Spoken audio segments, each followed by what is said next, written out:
52 of Donovan Clark, and it's the 51 of Derek Mosker going in 1-2 coming into the restart, Joey. And I did just get confirmation the 28 isn't a Lawrence brother. It's a rookie named Graydon Bunn. He was really struggling on that last restart. He's going to start ahead of Jay Cox, the championship leader here. So it'll be interesting to see what happens there. Also of note, Phil Givens, another championship contender, who has won a couple of races this year so far, only sitting in 9th right now, with Nathan Rhea ahead. So that would be very shocking if he misses the feature race, but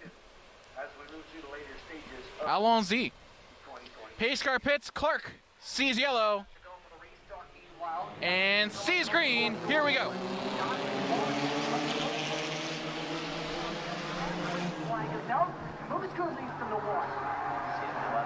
Moosker got ahead of Clark in a hurry. Clark is struggling to respond, and in fact, he's got to deal with Colin Willems coming up now. And Craig Cole, who I mentioned earlier as a very aggressive driver, takes it 3 wide into turn 4, and he comes out of that clean as you like.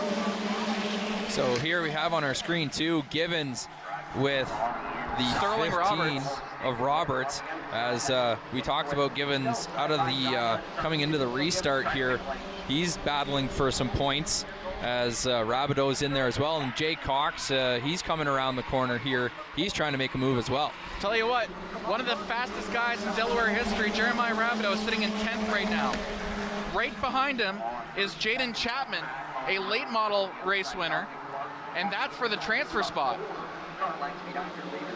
So that could be big, big trouble as Jay Cox comes up and makes a move on Rabideau. 3 wide into turn 3. Cox, very dangerous, very brave. He gets through.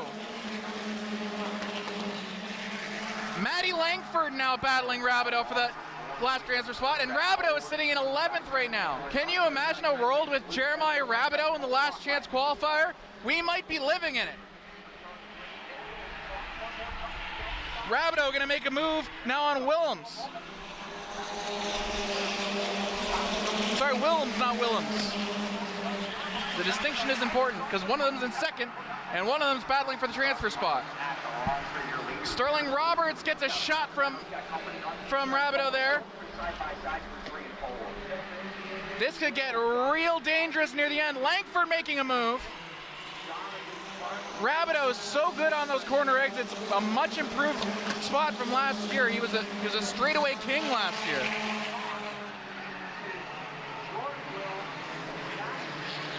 This is an absolute dogfight here between the 92 machine of Jordan Willems, the 15 of Sterling Roberts, the 03 of Matt Langford, and the 5 of Jeremiah Rabideau, as they're just in a dogfight here, trying to gain position with 3 to go in this heat race. Whoever's last in this time into this group of 4 is going to miss the feature race and have to fight out of the last chance qualifier. Sterling Roberts goes high. Rabideau trying to make his move here. Langford closes off the inside. Roberts now trying to hold that outside line. This could come down to the line when we get to the last lap.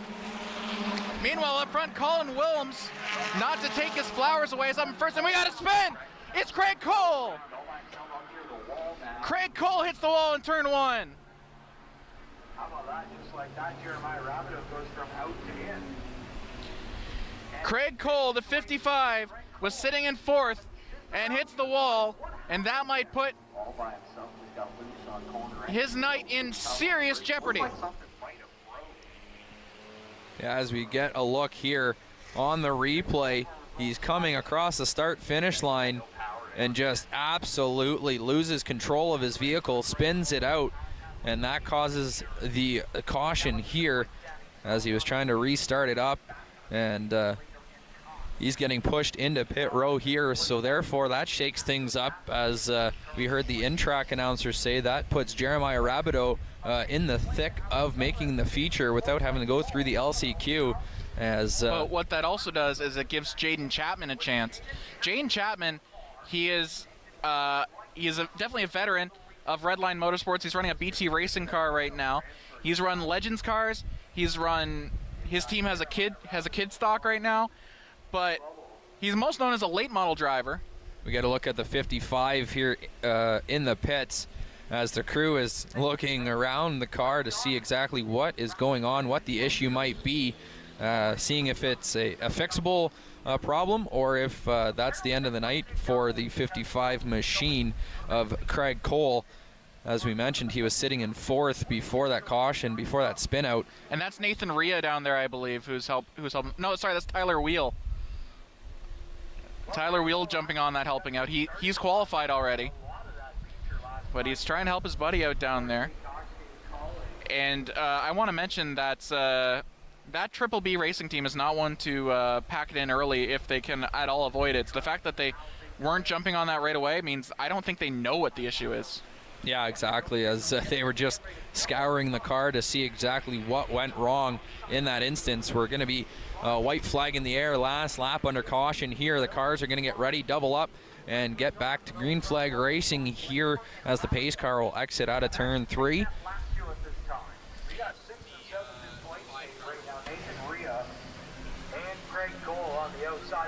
So it'll be Colin Willems and Derek Musker up front, Donovan Clark and Trent Vanderwist, Jay Cox, Phil Givens, and then the battle for the transfer spot. Jordan Willems, Sterling Roberts, Matt Langford, Jeremiah Rabideau, Jaden Chapman, Nathan Rhea, Adam Genereux. Any of those really have a shot at it. All right, Willems sees yellow and sees green. Here we go. Look at that start by Musker.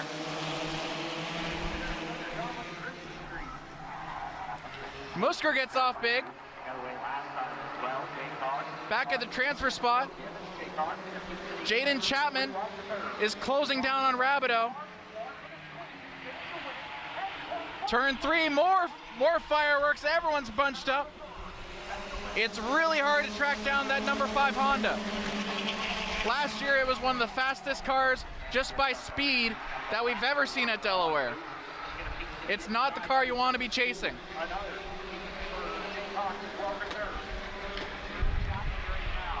2 laps to go. No one can really stretch their legs in that transfer battle because everyone's all bunched up. Last lap. It's a battle for first. Willems going to make a move on the inside of Musker. There's battles everywhere you look. Sterling Roberts has lost the plot a little bit. Up front, Willems and Musker. Even on turn 4, it'll be at the line, Willems. And the transfer spot will go to Rabideau. So you will see former late model feature winner Jaden Chapman in the last chance qualifier.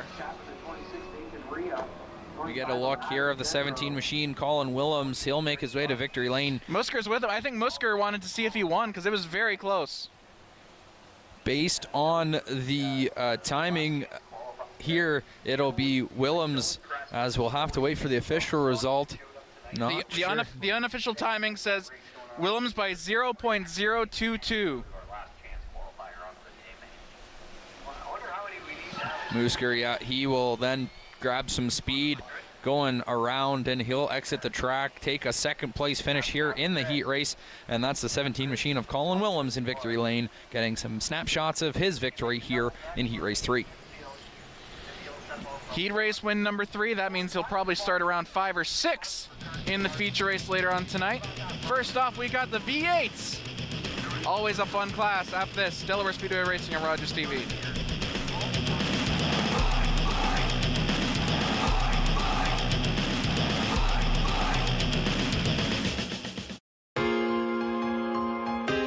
Thank you to all of our volunteers. Whether it's long production days or late nights, we appreciate everything that you do for us in helping put on our productions. Thank you, and happy National Volunteer Week. Every year, dozens of Canadians are killed or seriously injured because they take risks around railway tracks. Talk to your loved ones about rail safety. Visit stoptracktragedies.ca.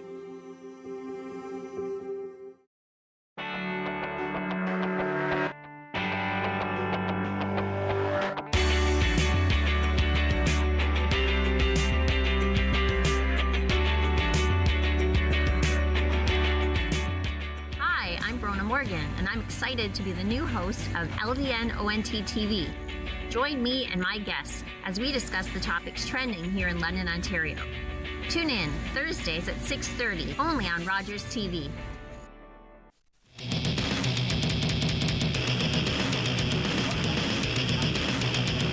Welcome back, Delaware Speedway Racing on Rogers TV. We got the VA class next, and there was a lot more cars here. And there's, in fact, so we're actually going to do 2 V8 heats of 4. So this is the first time in a while we've done 2 V8 heats. That's why I was a little confused for a second there. So it'll be 2 four-man shootouts. The second one might have 5, actually. Looks like it's Caden Patrick, Chad Clutterbuck, Dave Evison, and Lance Groshak, I think, who will be running this first heat. And Kyle, the V8s as we go green here, it'll be Caden Patrick, sees yellow, sees green, and here we go.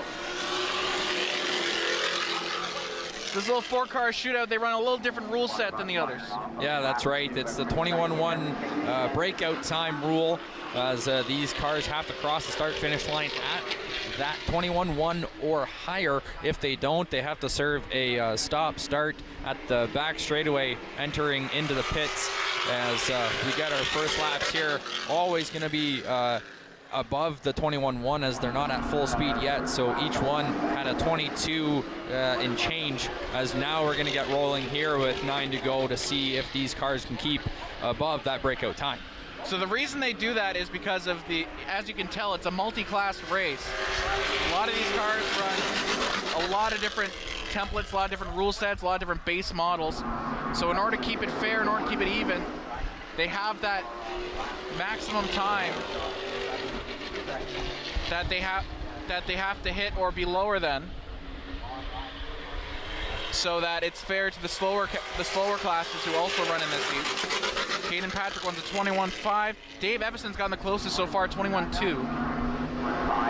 And the starts, the restarts and the starts are the most important in this class, because you can't really make up time off a lost start. And Caden Patrick had a great one. Yeah, exactly. Caden Patrick is absolutely having a great heat race here, as he's running in that 24.4 range, as he's still in the lead here. We have 6 to go coming out of the back stretch. Dave Evison's gotten closer. He's got to make sure that he just kind of pushes Caden Patrick a little bit, kind of play chicken with him as they go to the line. And they stay clean. He's going to make a move on the inside. Dave Evison sticks a nose through. And it'll be side by side for the next little bit. Yeah, Evison and Patrick going into a side-by-side battle here, coming into turn 4. Out of turn 4, it looks like Evison, it's close right at the line there, as it's still Caden Patrick having the lead by that, by a margin, not by much.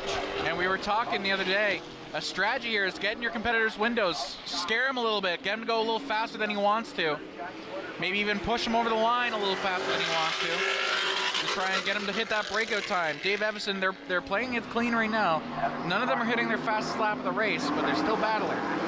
That's right, as Evison now takes over the lead, and he's going to try and stretch his gap by a little bit, but Caden Patrick now right in on the rear bumper of Evison. Everyone still keeps it clean. 21.4 by Lance Groshak sitting in 3rd. That's his highest of the race. And here comes Caden Patrick. He's going to make his move now with 2 to go. Side by side. Lance Groshak just sitting there waiting for them to hit each other. Evison's going to stay ahead right now. Neither of them have been pushed over the limit.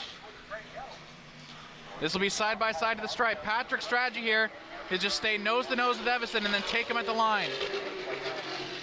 All with making sure you don't go under the breakout time here. Clutterbuck made a move for 3rd. Up front, Dave Evison. Everyone keeps it clean.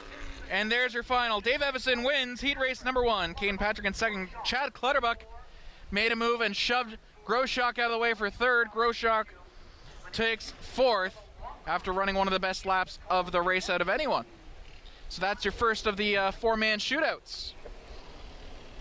I believe the second heat race for this V8 division is going to have a fifth car to it. So it's going to be, the first one was 4 cars, and then this one is 5. So there will be a total of 9 V8 stocks going here tonight, as the 15 machine of Dave Evison hitting into victory lane right now, as we see on our screen, enjoying a heat race victory, grabbing some crucial points in the division, as he wants to try and chase the ladder and climb the ladder in that championship race.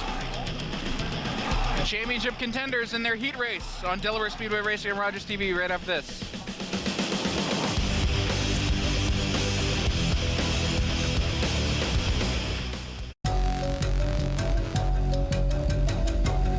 Blow out all candles before you leave the room or go to bed. Never leave a burning candle unattended. When you go out, don't forget to blow out. I'm Mike Jack. I've broken multiple world records for eating some of the world's hottest peppers. Now, I'm challenging London restaurants to make some of the world's hottest food. Watch Jack Up the Heat Mondays at 5:30. Hi everyone, my name is Dr. Mario Elia, and I'm the host of a new show here on Rogers TV that we're calling Keeping London Healthy with Dr. Mario. I'm a local family physician here in London, and I'm very excited to be working with Rogers TV on this new format, which will give us an opportunity to explore all sorts of topics related to medicine and health. So tune in Wednesdays at 6:30 p.m. We'll see you then.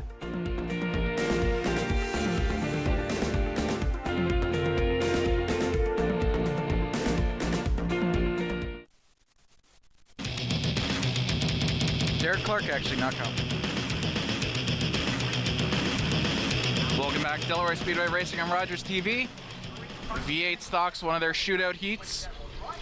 I tried to find out who the 45 is because it's Simon Motorsports. They're doing their rotating seat this year. That's actually a championship contender. I heard that it was going to be Kyle Mesenberg, the former V8 champion. But last second, they told me they switched it to Derek Clark. I'm not sure who that is, but he'll be running the V8 45, which, I mean, these races are big for that Simon Motorsports team. I don't know if they were expecting to be a championship contender when they launched this program where they have a different driver every week. But now every race with whoever that driver is going to be big. Exactly. If their driver, whoever it is, week to week can come out and have a good showing, put themselves into a championship contending spot, it's gonna be an interesting choice to see who they would want to down the stretch in the back half of the season to maybe have a more steady driver. So they know what you might get week in and week out, but nonetheless, we get ready for the second of 2 heat races in this V8 stock division. Cars entering turn 4, about to come out of it and get a green flag. Clark and Ferguson, they see yellow and they see green. Here we go. Doug Stewart in the blue 2, or the blue deuce, as Chris Soares says, sitting in 3rd right now, and it's all about the starts. Paul Fothergill did not get a great start. He's sitting way back. Fothergill in the lead for the championship hunt right now. But that 45, Clark in it right now, but the Simon Motorsports car might pick up another win tonight. Everyone clean so far, although that was a very fast lap from Clark in that 45. It's a tuned-up car, but you got to know how to hit this V8 limiter. 21.6, 21.6, 21.3 is the fastest lap right now. Sorry, Paul Fothergill just did a 21.2, but he's still back. As said, you can't make up from bad starts in the V8 class because you just don't have the gap to close up without hitting that limiter.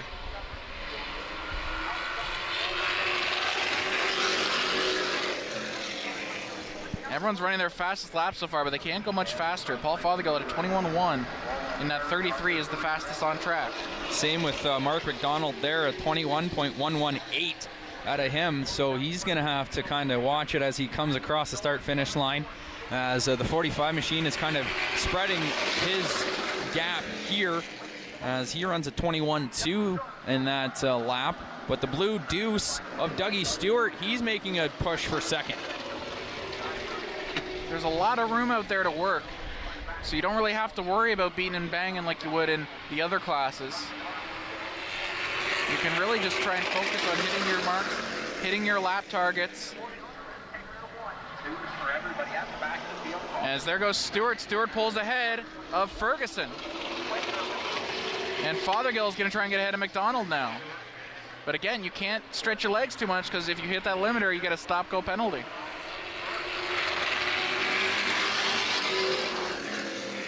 Doug Stewart hits below the 21-1, so he'll have a stop-start penalty. So that'll give everybody else in the field a chance to gain some position. So if you're Stewart, what you want to do right now is just try and get away as quick as possible so this stop-start doesn't affect you as much. But that's big for Clark. Now Stewart's going to bunch up the field behind. Clark can afford to go a little slower and still maintain his lead. Now, has Stewart been communicated his penalty yet? Yes, he has. He's going to pull off into the penalty pit box, which is right around his actual pit box. That was a bit of a rolling stop. We'll see what race control thinks about that. It's not like in formula racing. It's not a 10-second stop go. It's just a stop go. But you have race directors emphasize you have to be fully stopped. So I'm sure they'll take a look at that one. Clark way ahead still. As long as he doesn't hit the limiter, he's fine. And no one's hitting personal bests right now, so that's probably where this will stay.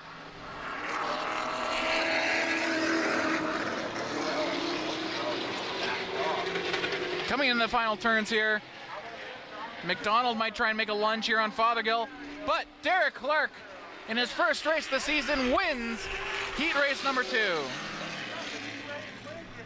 Good showing for Derek Clark in that 45 machine, as picks up valuable points for that machine itself. As like we mentioned, they're in a huge heated race for the championship so far this season, so those points are definitely going to help out and climb the ladder in the standings, as that's a very good win for the 45 machine in and of itself. Like you mentioned, Joey, the rotating driver scheme here for this 45 machine, we'll have to see how that pans out the rest of the season. Nonetheless, they're going to relish in this heat race victory.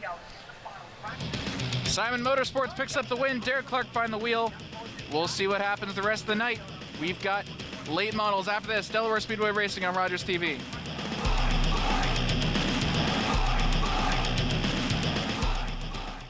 For over 50 years, White's Rental has been providing local contractors and members of the DIY crowd with professional quality lawn and garden tools, aerial lifts, and construction equipment. White's Rental, we have the right equipment to make your project easier. Jeff from Chillin' and Grillin' with Jeff. We're back for season 3. We've had the opportunity to see some great backyards and have some great barbecue. Join us, Chillin' and Grillin' with Jeff.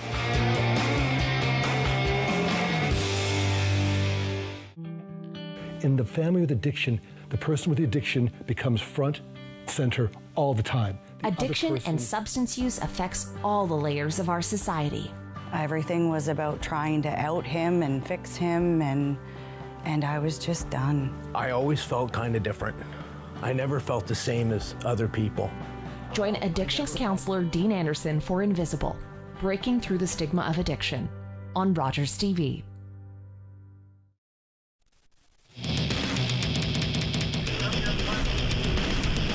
Welcome back, Delaware Speedway Racing on Rogers TV. We got late models next. Jason Lidster looks like he's got pole with Mark Jacobs next to him.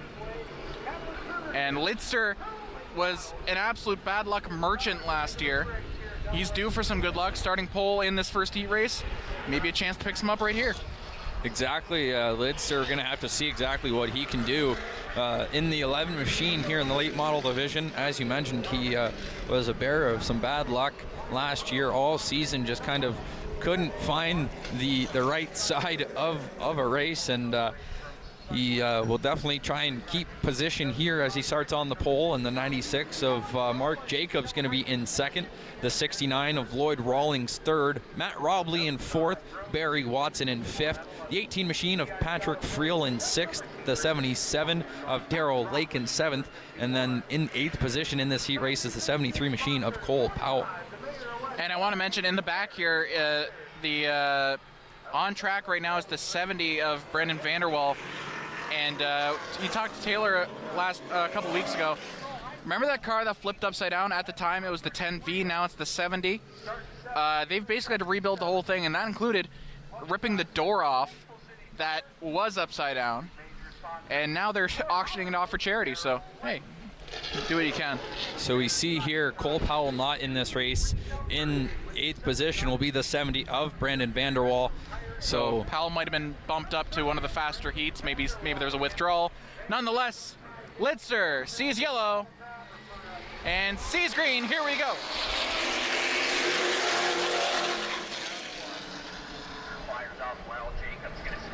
Mark Jacobs in the 96 last year. His big thing was he struggled on the restarts. He's looking good so far. Firmly in second with a chance to make a switchback on Lidster. And we go yellow. Not sure where. Black flag is out. Oh, black flag out for Lidster. Might just be a warning black flag for a restart, for a starting infraction. So, good break for Jacobs. I thought he got off slow on the start, but it must have been Lidster getting off early. Yeah, Jason Lidster pulling off a little bit too early according to the race officials. So that's why we are under caution. They will all bunch up once again, and we will do the start all over again here. So we get the white flag in the air saying last lap under caution. As this time around, the pace car will enter the pits, and these late model cars will get ready for green flag racing here. So Lidster gets his one warning. If we can take a look, maybe he did get off early. We do get a look here as he's just way out in front. Jacobs might have been guilty as well because he was in front of the rest of the field as well. So we'll do it again here. Lidster and Jacobs. I'm not sure if both of them were warned or just Lidster. Lidster is the control car, so it is his prerogative when to go as long as he does it on time. Lidster sees yellow, sees green, and here we go. I think they both took that a little bit safer than they needed to, but better be safe than sorry. Everyone's real bunched up. Jacobs gets off well. On the outside, Lidster's got to play defense going into turn 3. And that he does. Everyone's still all bunched up. Jacobs took that corner way wider than anyone else. Robley, who's been fighting for wins this year so far, is in that mix as well. So is Pat Friel. Patrick Friel in Heat 1 is not a sign we're used to. No, exactly. He's had a fast car all year, just kind of his last race not being able, in that 75 lap race, not being able to get far into it, put himself down 9th in points. So therefore he has some things to make up, but he is doing it right well as he's coming up onto the back of Robley there as Robley is chasing Lidster. Jacobs is falling back a little bit. So the 3 out front, Lidster, Robley, Friel. There's no transfer spot to worry about in these races. This is just for points, just for positioning.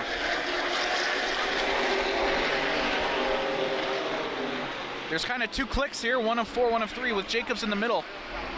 Lidster still playing really defensive right now.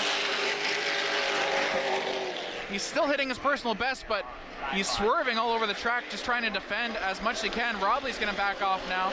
Friel's going to have a go. That opens the door for Darrell Lake to join the conversation. Yeah, Patrick Friel made a nice move on Robley, and Robley fell behind on the outside, giving Darrell Lake a chance to join into the conversation here as Pat Friel on the inside trying to make a push for first. Darrell Lake shoves Lidster out of the way, so does Robley. And now it's Lake's turn to go lead chasing. 4 laps to go at the stripe. The only car off the pace right now is Rawlings. Vanderwell pulled off at some point, and we go yellow. Don't see where the caution is. Might be debris as the track car head out there in a hurry.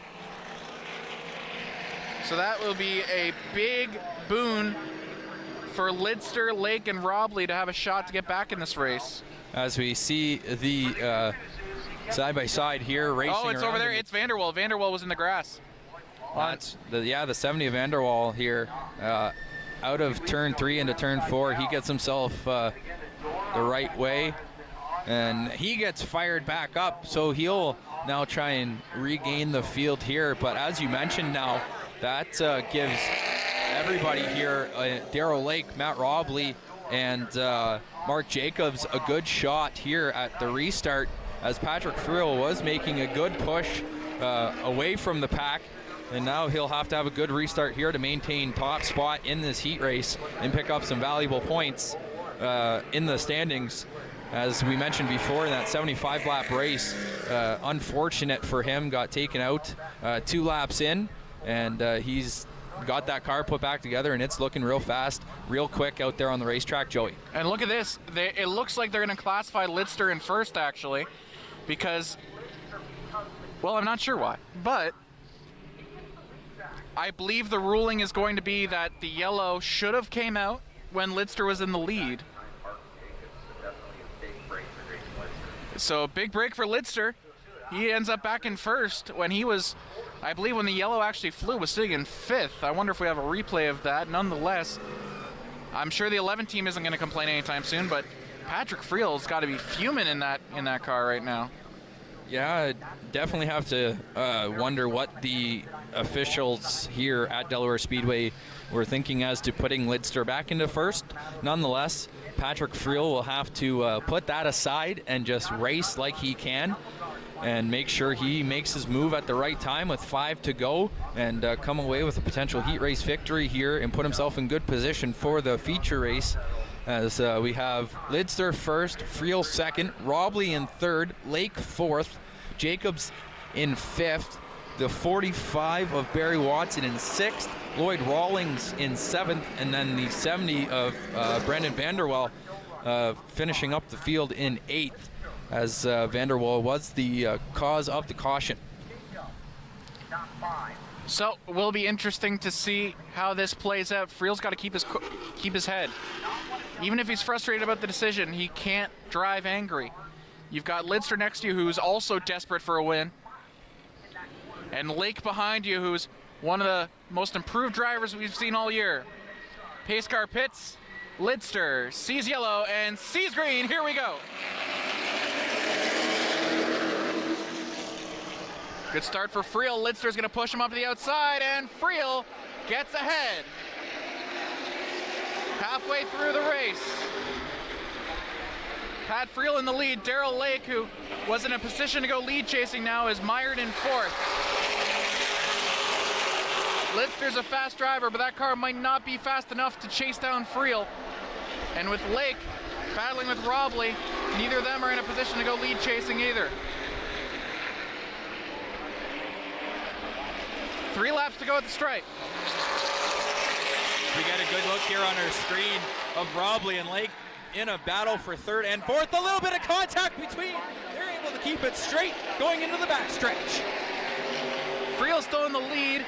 Lake pulling out, trying to pull into 3rd and keep that clean. 2 to go now. Lake's going to cover off Robley. And we go single file. Vanderwell recovered from that spin really well and passed Rawlings.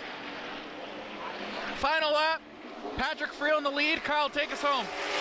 That's right, Patrick Friel opening up his lead by a wide margin, heading out of turn 2 down the back stretch into turn 3. He, barring anything here, will take home a heat race victory out of turn 4 to the start finish line. Patrick Friel takes it home with Lidster in 2nd, Lake in 3rd, Robley 4th, Barry Watson 5th, Mark Jacobs in the 96 machine 6th, Vanderwell in 7th, and Lloyd Rawlings bringing up the rear in 8th spot there. But great showing for Patrick Friel of the 18 machine as he had that restart there with Litzler putting it into first. But Joey, we will be back with more racing. Right after this, Delaware Speedway on Rogers TV. Fast heat for the late models right after this.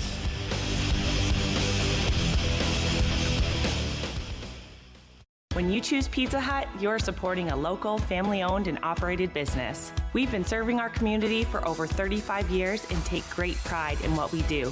From our family to yours, thank you for choosing Pizza Hut and supporting local. I'm Jennifer Slay, the host of What's Up London. Join me each week as I meet Londoners who are doing extraordinary things and helping to make the city a better place to live. Watch What's Up London Mondays only on Rogers TV. Let's go! I literally saved the world. Thank you, Spider-Man. You're an Avenger. Have I killed you before, Batman?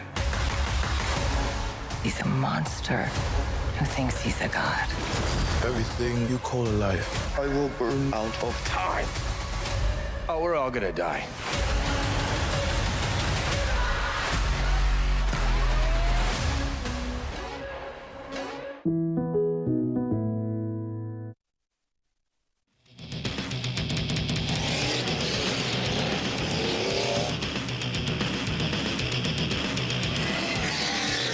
Welcome back, Delaware Speedway Racing on Rogers TV. Fast heat for the late models coming up next. And Gary Adrianson in the 55 there. We've had him on Rogers quite a few times. Last year he didn't have a seat. This year he's in the 55 late model, and oh boy, has he made it his own. That's right. He was on our broadcast last week, pulling double duty up here in the tower with Chris Soares doing color commentary, but also spotting for Trevor Culver in the Superstock division. So we'll see what he can. He led Culver to victory in both the heat race and the feature. So a nice sweep for them. So we'll see what he can do here in this heat race, as he's going to drive the 55 machine, and then it's the 22 of Marshall Schrank in third, Raymar No in the 03 machine in fourth, Connor Pritico in the 19 in fifth, and then it's the 10K of Jesse Kennedy in sixth. And then the 7 machine here, no name yet on the live timing. Vanderwist, I believe. At least it's Vanderwist's car. I don't know if he has a backup driver in. That's definitely Team Vanderwist down there. And Chase Pinsnow on pole. And one of the things about this heat here is everyone out here is either a champion, someone who has a great shot of being a future champion, or one of the hottest drivers we have in Ontario right now. Another thing is, right now Adrianson, where he is in the standings, has a shot right now to pick up both a Superstock championship as a spotter and the late model championship as a driver. That has never been done. And here at Delaware Speedway, long road, but we could do it here. Pinsnow and Adrianson, see yellow, see green, here we go.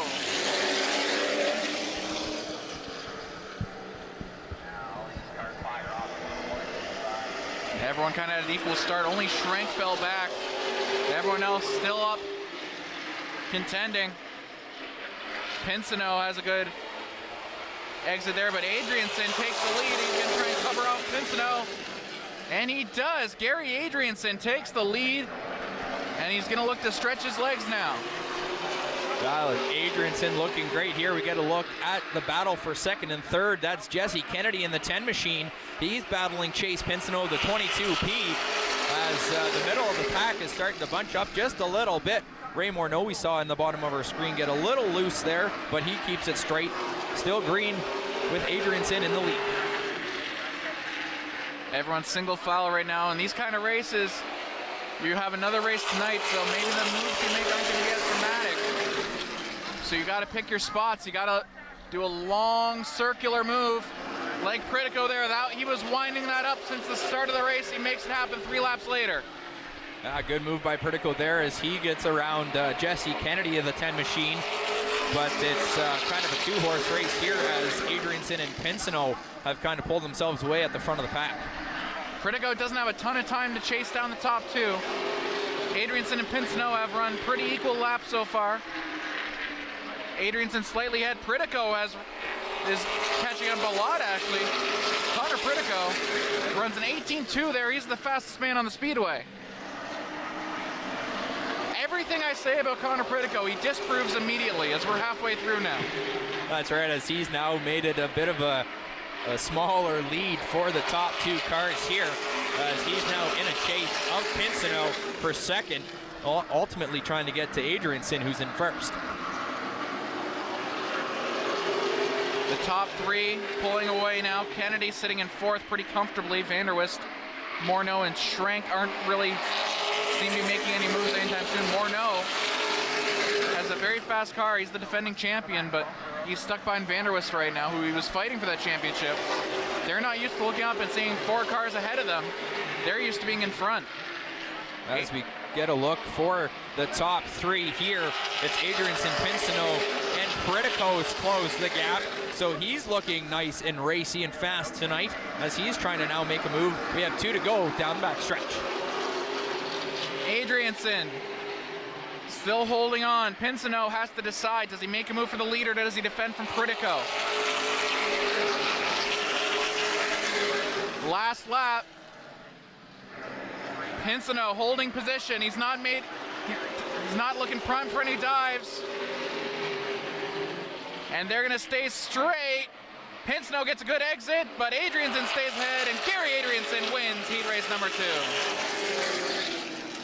Great showing there by the 55 machine of Gary Adrianson, as he shows that he is gonna be a fast car to contend with tonight. Gary Adrianson wins heat race number 2. Up next, Bone Stock Last Chance Qualifiers on Delaware Speedway right after this.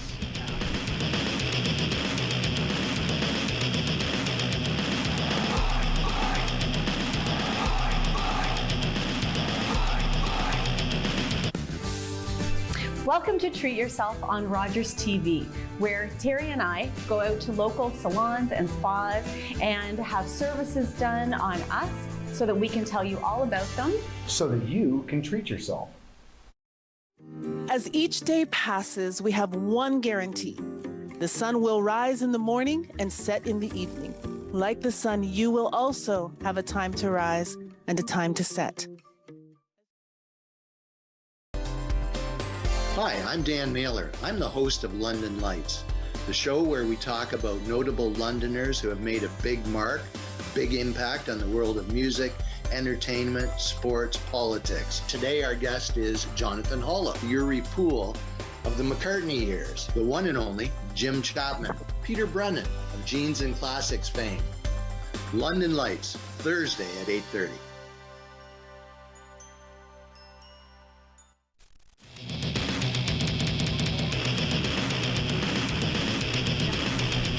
Welcome back here, Delaware Speedway Racing on Rogers TV. Kyle Friel up here in the tower. Joey Langdon is with me as well. Downstairs is Taylor. But we get ready here as we get the Bone Stock Last Chance Qualifier here at Delaware Speedway on this Friday night.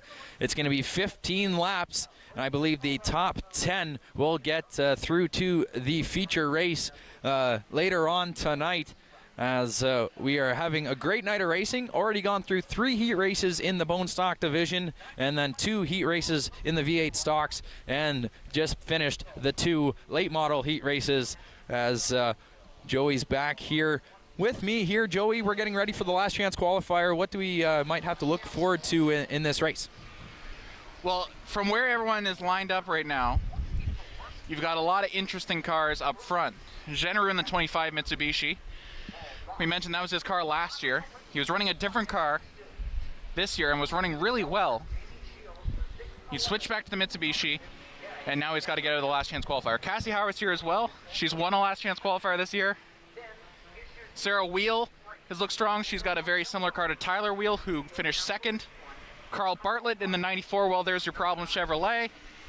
He's got a really interesting looking car because the side panels go almost all the way down. The 94 coming up here, so I wonder if that gives him any sort of advantage.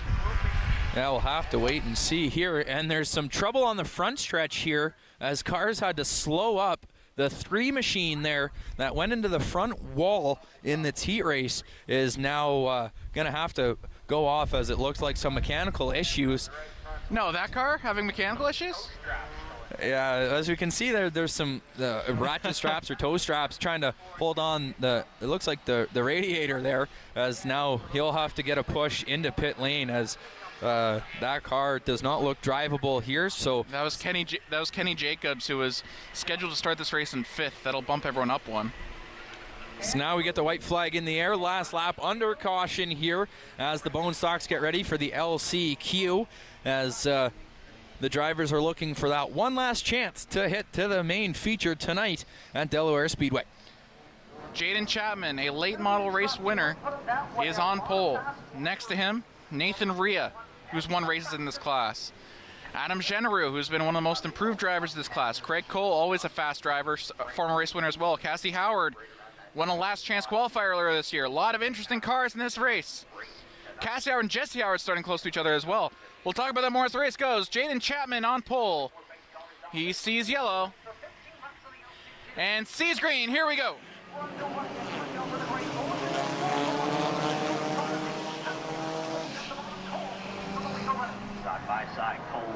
Rhea gets away quickly. And so does Cole. Craig Cole coming up in a hurry. There's some trouble in the front stretch as the restart got going. Someone clipped the 94. I think it was Graydon Bunn in the 28. And that car is falling way off the pace. Black flag penalty out there. Not sure who it's to, but the flag was opened up and pointed at. And there goes the 28, Graydon Bunn, who just spun out. He keeps it straight. Almost hit Kenny Frazier and Carl Bartlett. But everyone stays straight. And Bartlett made a move on Frazier, making up a spot. Up front, Craig Cole. He's got 3 cars chasing him. As we go here, Craig Cole is in first with Rhea in the 26 machine. He's battling there with the 4 machine of Jaden Chapman coming across the line. That's too tight to call, but it's going to be Craig Cole still holding the lead. But we're looking here on our screen at the battle for 2nd and 3rd. That is a huge battle between Rhea and Chapman, as they have been side by side for countless laps here to start this last chance qualifying race. Top 10 make it out of this race. Right now, that's the 27 of Conrad Julian.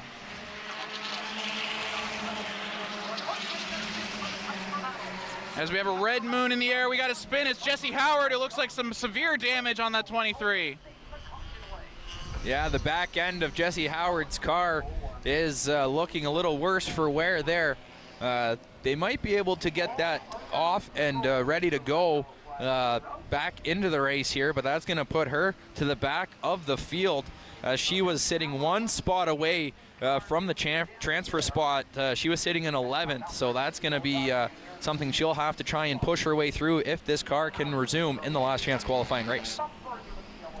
So not sure what happened to the 23. Taylor Everest and Jimmy Hooper were around her. Jimmy Hooper, who had that damage in the first race, is back out there. So not sure if anyone else was involved, but Howard takes some damage, and that might be the end of her night. And that's Jesse Howard, not Cassie Howard, the 2 sisters.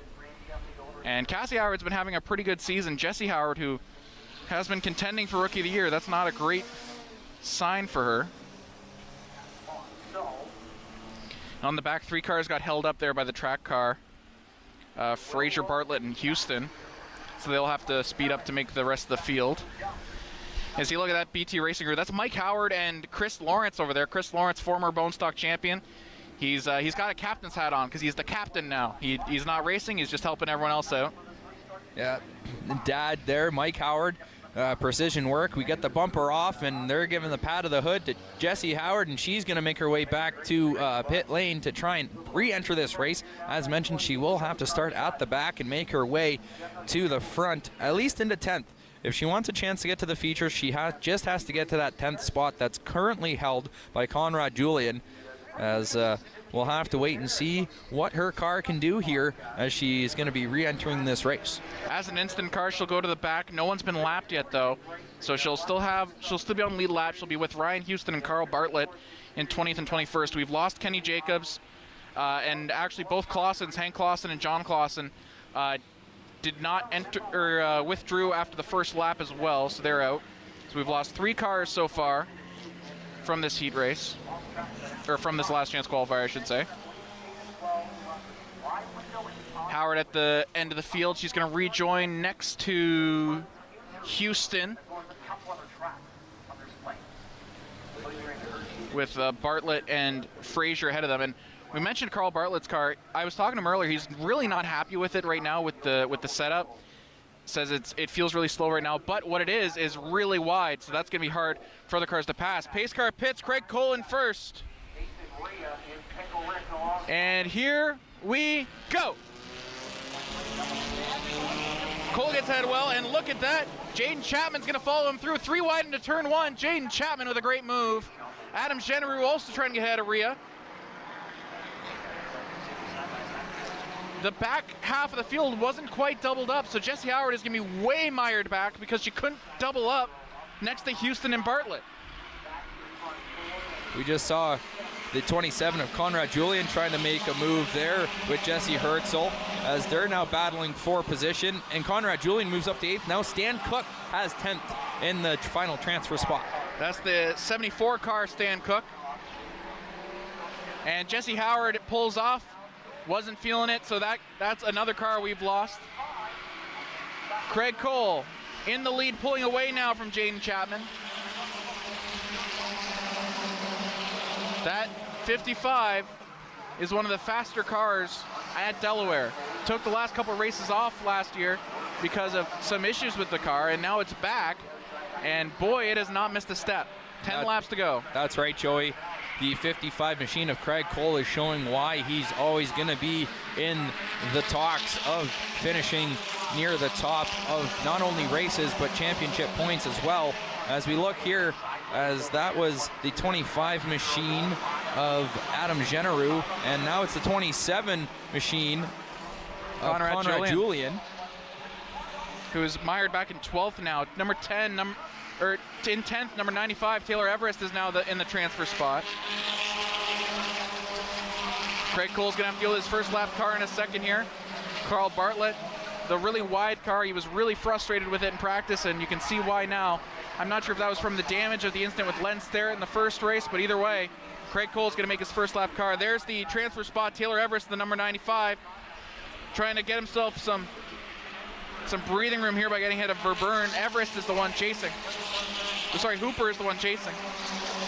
Hooper, his front end's looking a little damaged from being involved in an incident in this heat race, but he's still giving it all he's got to try and finish that into that transfer spot, and he looks like he's going to pass Verburn there. So coming around into turn 3, it's a tight race for the transfer spot right now, Joey. Hooper has found something in that really mangled number 7 machine. That wasn't the car he started with this year. It's he switched to that former 16, now number 7.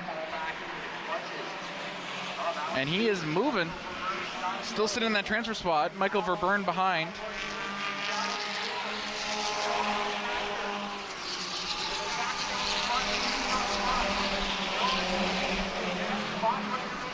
Get a look at Clark here. He's now making his way past lap traffic like they're standing still, as he is showing that his car is going to be some sort of contender here, as he is far and away in first place in this last chance qualifier. We have 4 to go here, and now he's just passing. That's the 6'11" of Jamie Shields.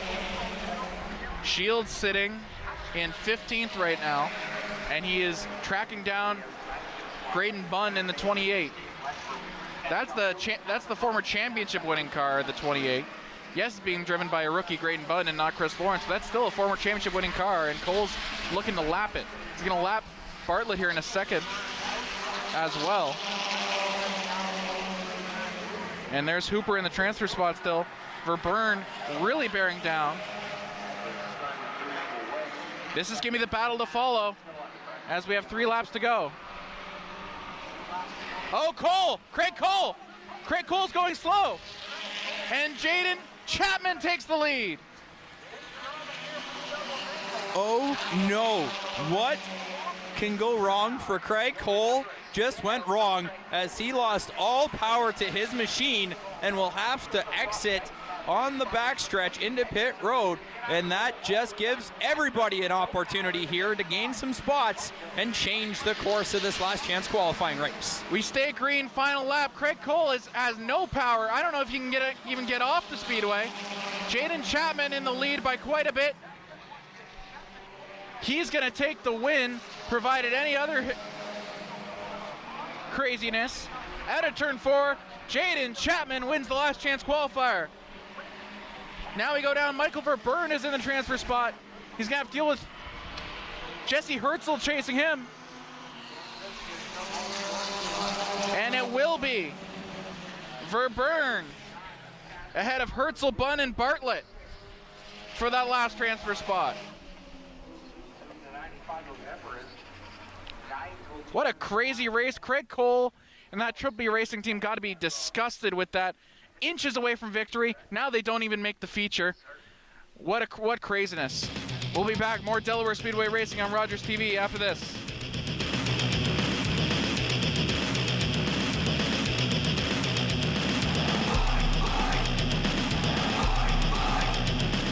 Carbon monoxide is a deadly gas you can't see, smell, or taste. Homes with fuel-burning appliances and/or attached garages must have working CO alarms installed outside all sleeping areas. Don't let the silent killer get you. Install working CO alarms today. October 5th, 2014, my daughter was hit by a train. She was walking along the sides of the tracks, and it shattered her world.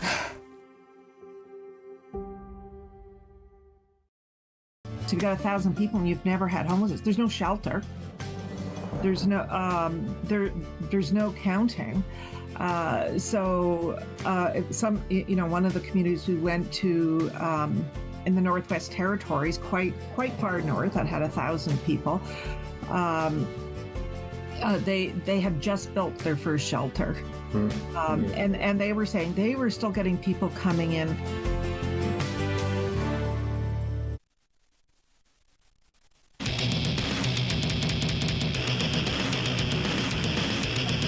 Welcome back, Delaware Speedway Racing on Rogers TV. After a chaotic bone stock last chance qualifier, we got lots of night to go. All the features still to go. That's right, all the features still to go, but I believe our third member of the crew, Taylor, has somebody down in the pits. Let's go to Taylor.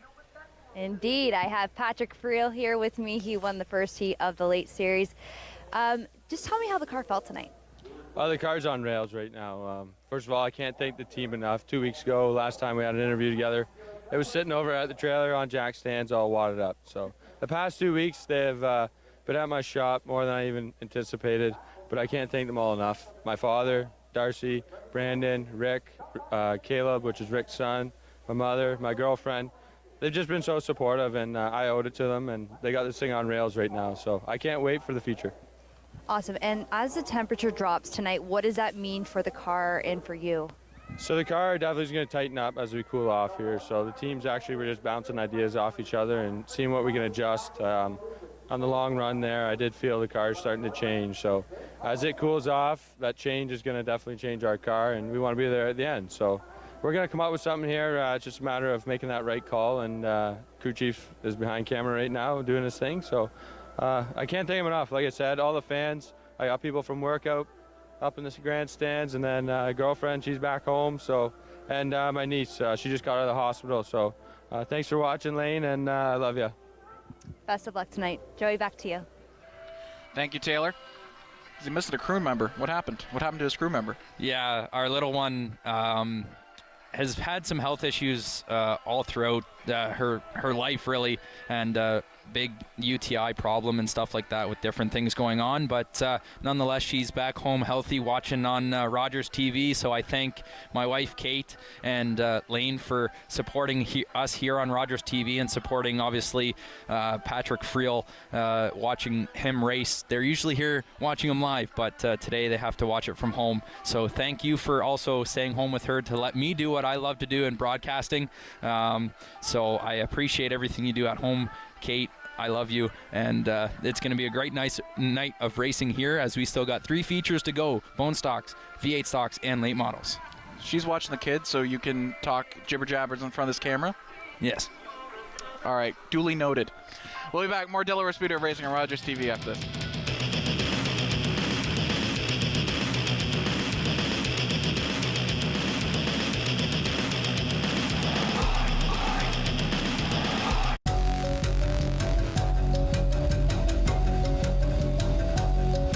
Be distracted and leave your cooking unattended. Stand by your pan and look while you cook.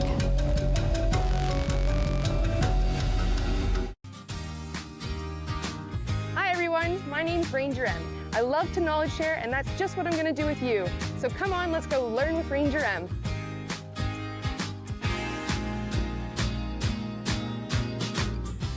Looking for the best way to get the Major League Baseball games you want to watch? Rogers Super Sports Pack has you covered. With MLB Extra Innings, you'll have a premium ticket to out-of-market regular season games with all games available in HD. Don't miss the action from the games you want from both the American and National Leagues. MLB Extra Innings, part of the Super Sports Pack. For only $35.95 a month, Rogers customers get all this for one all-inclusive price. Order using your remote starting on channel 431 or visit Rogers.com today.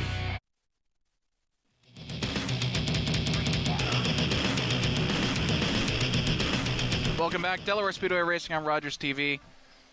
We just had the Bone Stock Last Chance Qualifier. We're going to have the Bone Stock feature in a little bit. They get some time to, the ones in the Last Chance Qualifier get some time to fix up their cars, make sure they're ready to go, and Tech has to clear the people in the Bone Stock Last Chance Qualifier. So as we have a minute, what's been your highlight from today so far? I think the highlight came from the Last Chance Qualifier. It was the 55 machine of Craig Cole just absolutely dominating the race. He was passing lap traffic like they were standing still. And then all of a sudden, with 2-3 laps left, power just gone in his car, has to go to the inside lane, off on the inside to the pits, and now misses a chance to race in the feature. So that's going to be a devastating night for the 55 machines crew. And it's just something that you don't want to see, because somebody dominant like that has a chance to have a great run in the feature, all of a sudden loses all power. But nonetheless, that gives other cars opportunities to potentially come through and put themselves in a great spot and pick up points that they might not have been able to pick up if he wasn't the one that had to bow out of the Last Chance Qualifier. Yeah, and hey, you say you don't like to see a car like that falling out of the race. 2 people who do like to see that: Jaden Chapman, who picks up a win, and Mike Verburn, who thought he was out of it, now is going to pick up the pieces and go out there for the feature race. Yeah, that's right. As everybody kind of in that jostling for position for that transfer spot into 10th. Now, yeah, you mentioned Verburn gets that 10th spot, gives himself a shot to get into the feature, and you never know with this many cars on the track here at Delaware Speedway in the Bone Stock division. You could find yourself, you thought you're out of the feature, now you've made it. You just got to drive your car and hope you stay in one piece and come around the start-finish line. You never know what can happen. All right, we got Taylor downstairs. Taylor? Joining with me here is Craig Cole, driving the number 55 car. You had the lead for most of that race there. Can you explain what went wrong and what's the update with the car? Yeah, so we've been having some problems with buying the cheap parts. And as you can see here, when you buy the cheap parts, they heat up, they break, and you're done. For the night? Yeah, unfortunately we didn't make the Last Chance Qualifier, so we'll have to sit this feature out. Well, anyways, when do you expect to be back for? Based on this? We'll have to get some new parts put on and give her a shot again next week. Well, best of luck. Thank you. Back to you. Thank you, Taylor. We'll be back here, more Delaware Speedway Racing on Rogers TV after this.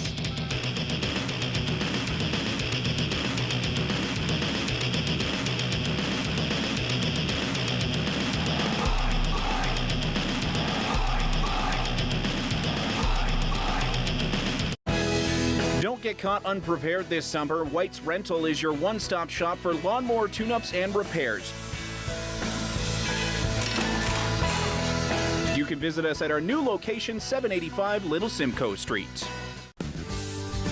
Welcome to Treat Yourself on Rogers TV, where Terry and I go out to local salons and spas and have services done on us so that we can tell you all about them. So that you can treat yourself. Yeah, it's a relatively even start to this one here. Both teams kind of just bouncing it around between each other's side. Swordbird is going to get another beautiful shot right into the back of that fan shot net there off a nice counterattack opportunity once again there. And they struggle when it seems as though they play teams that have the same mentality and the same game plan.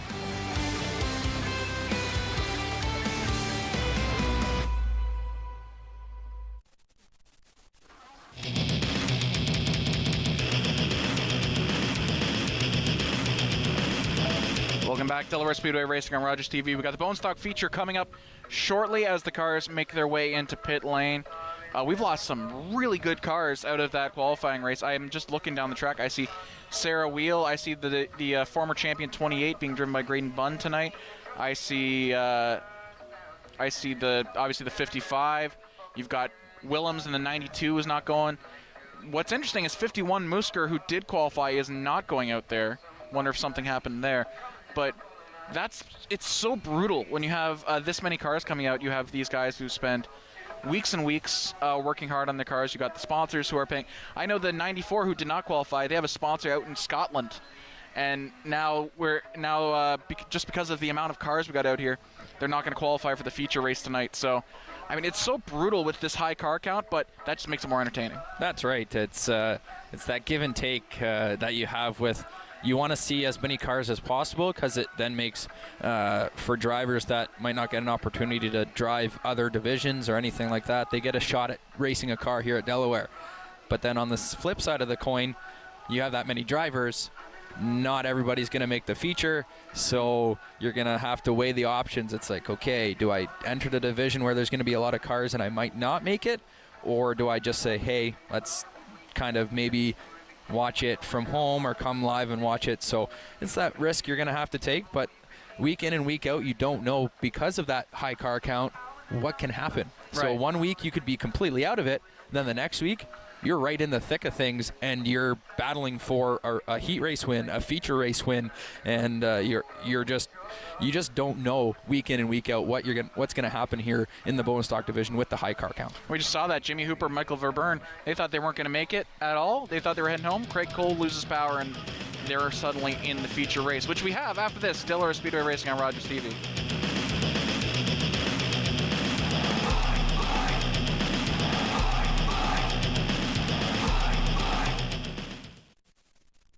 My husband is a wonderful man and a great father when he's not drinking. I'm so angry he chooses alcohol over us. If he really loved us, he'd stop drinking, right? My counselor suggested I try Al-Anon. I didn't understand why. I'm not the one with the problem, but I'm glad I went. Do you worry about someone's drinking? You are not alone. Al-Anon or Alateen can help. Call 866-200-0033 or visit alanon.org/hope. I'm Jenny Dan. I'm the Director of Construction and Infrastructure Services at the City of London. I'm here today to share an update on the 2023 London Renew Construction Program. London's 2023 Renew program aims to reconstruct 80 lane kilometers of road, add or replace 20 kilometers of sanitary and storm sewers, rebuild 12 kilometers of water main, and construct 25 intersection improvements.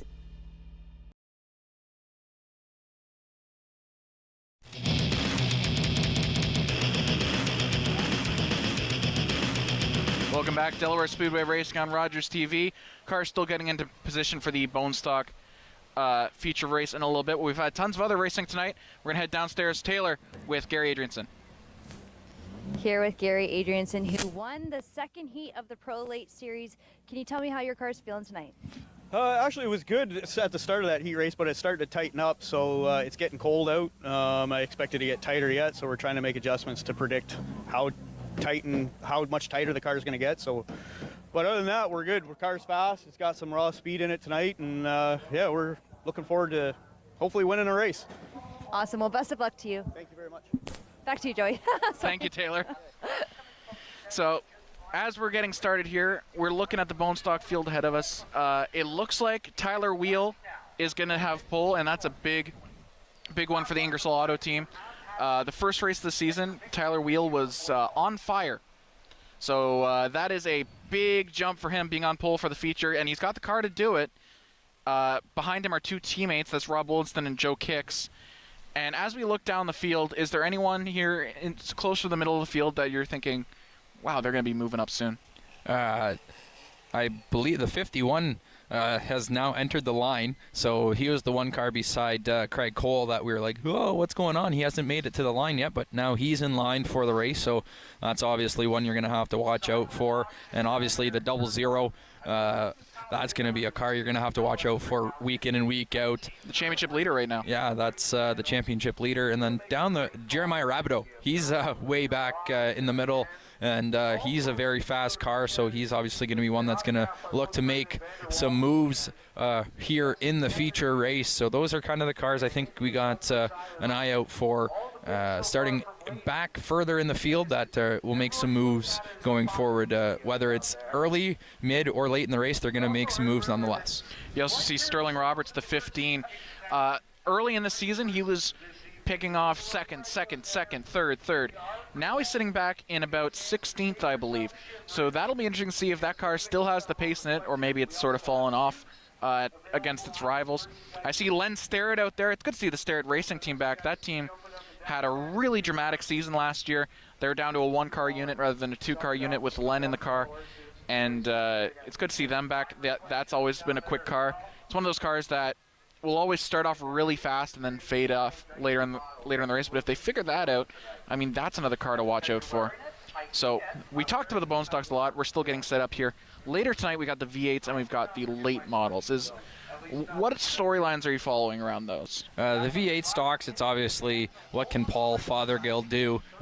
He's one that he's been winning feature races out here at Delaware Speedway for years. So he's going to be one that in his heat race he did catch up a little bit, but was still a little bit off the pace. So we're going to watch him and see what he does in the feature race. And then in the late models, it's obviously going to be Patrick Friel, Gary Adrianson. Those two cars were real fast in their heat races, so it's going to be seeing what they can do. Ray Morneau, he's kind of I've talked to him a couple weeks ago as he was helping out in another pit with the late models being off, and he's like, yeah, our car's been loose, it's been off week in and week out for us, so he's gonna be a guy that I want to watch out for in the late model division, because he's usually one that's right up there near the leaders. And yeah, so those are kind of the storylines that I'm watching in the other divisions that still have feature races to go here tonight, as we see the bone stocks lining up here on the back stretch getting ready for their feature race. Cars getting lined up. We will head to break. Bone stock feature, Delaware Speedway Racing on Rogers TV right after this.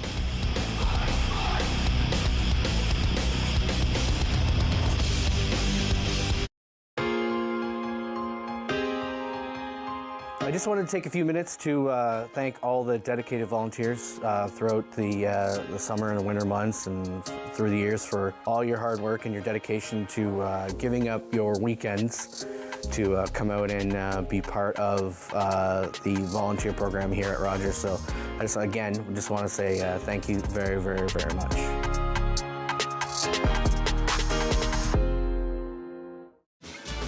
I'm Mike Jack. I've broken multiple world records and won several competitions for eating some of the world's hottest peppers. Now, I'm challenging London restaurants to make some of the world's hottest food. Hey, speak proper.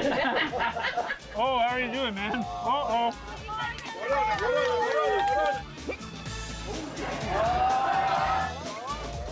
Watch Jack Up the Heat Mondays at 5:30.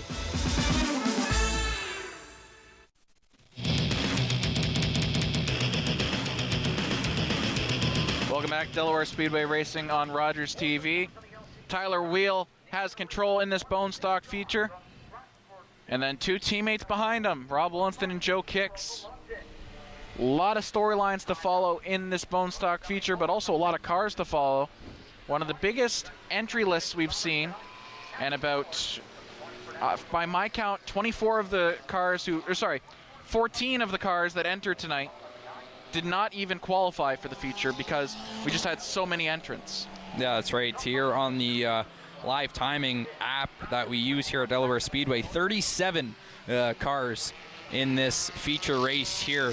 So a lot of traffic going to be on this half-mile track here at Delaware Speedway on a Friday night as we're doubled up. The lights on the pace car are off, so that'll make an exiting turn 3, and these bone stock cars will go green momentarily, and this feature will get underway. It's Tyler Wheel and Rob Wolenston up front. Pace car pits. Wheel giving it a lot of room. He sees yellow, and he sees green. Here we go. Tyler Wheel, a good start, but he's going to be hounded immediately by the teammates. And taking advantage is Colin Willems, who's going to go up and into the wall. Rob Wolenston shoved Willems up into the wall, playing defensively. 4 wide into turn 3. It's that bone stock feature race chaos. There's a bee on me. There's 4 bees on me. What is happening? As we go here, we still have Tyler Wheel in the 85 machine in the lead, but right on his tail is the 12 of Joe Kicks as they come side by side. As there's chaos in the back. Rabideau hit the wall, but he bounced off it and is back no worse for wear. There's bugs everywhere up here. Big ones. We stay green after that as all the cars are able to get straight back on the racetrack, but now it's going to be some lap traffic here as we've bunched up here in the front. It's Tyler Wheel, Joe Kicks, the 17 of Colin Willems as well, and the 00 of Jay Cox, all battling for first, second, third, and fourth. As Willems now makes a turn, he crosses the line. It looks like he will take over first place so far. We're 3 laps into this feature race. Tyler Wheel dropping to second. Joe Kicks in fourth as Jay Cox is in third now. Down the back stretch here entering turn 3. Hannah Lamont was the first of the lap cars. Jimmy Hooper. Oh, we got cars in turn 1. That's Sterling Roberts and Jack Dixon around.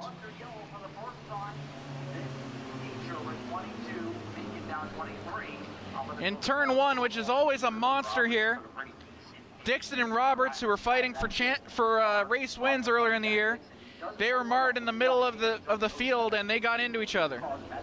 Yeah, got into each other, but luckily they look no worse for wear after that. But they will then have to go to the back of the field. So on the restart here, it looks like the 17 of Colin Willems will grab pole with the 85 of Tyler Wheel in second. The 00 of Jay Cox in third, and then on the outside of Cox will be the 12 machine of Joe Kicks. So on this restart, barring anything from the race officials, that's going to be the first 2 rows in order there of the 17 of Willems, the 85 of Wheel, the 00 of Cox, and the 85. I believe Tyler Wheel will all be in that mix as we now get the lineup back into order here. Tyler Wheel actually goes to the front as they're repositioning themselves, so he will gain position. He was in front before, and I believe that Willems did not complete a lap in first, and that's why they're sending, they're just restarting the field back from the last completed lap, which isn't how they did it last year, but we've got a new race director here this year who's interpreting the rules that way. That's why we saw Jason Lidster get bumped up to first when he was sitting in fourth because he had led at the last completed lap. That's right there. So going around under caution here, we're 2 laps in of this 25-lap feature race in the bone stock division. And we're going to be going to break. We'll be back with more bone stock racing here on Delaware Speedway Racing on Rogers TV.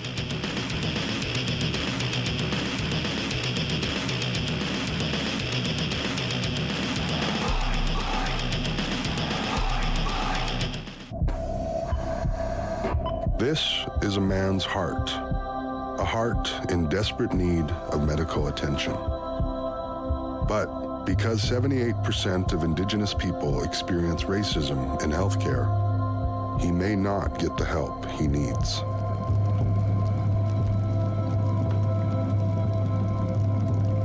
Become an ally. Rise above racism in healthcare.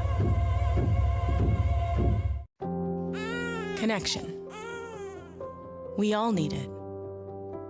We live for it. It makes us feel like we're a part of something bigger. It makes us laugh, cry, and scream out for the world to hear. Connecting Canadians has been our focus for over 60 years, and it's just the beginning.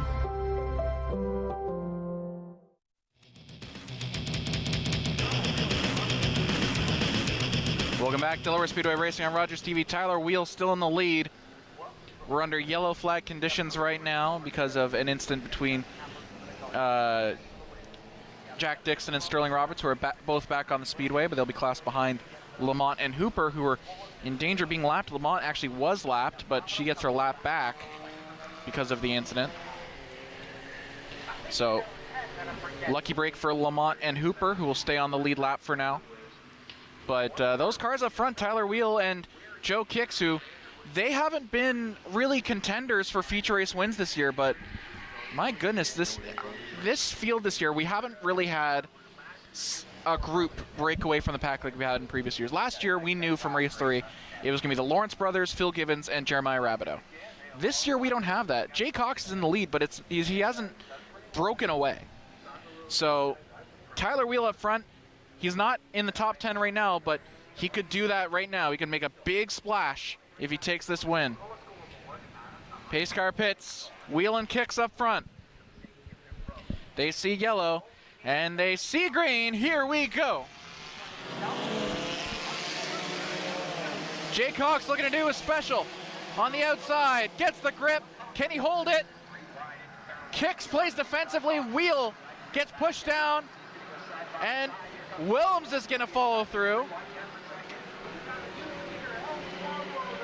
Kicks takes the lead. Can he hold off Cox? Wheel falling backwards in a hurry. Oh, big hit! That's Woolinston.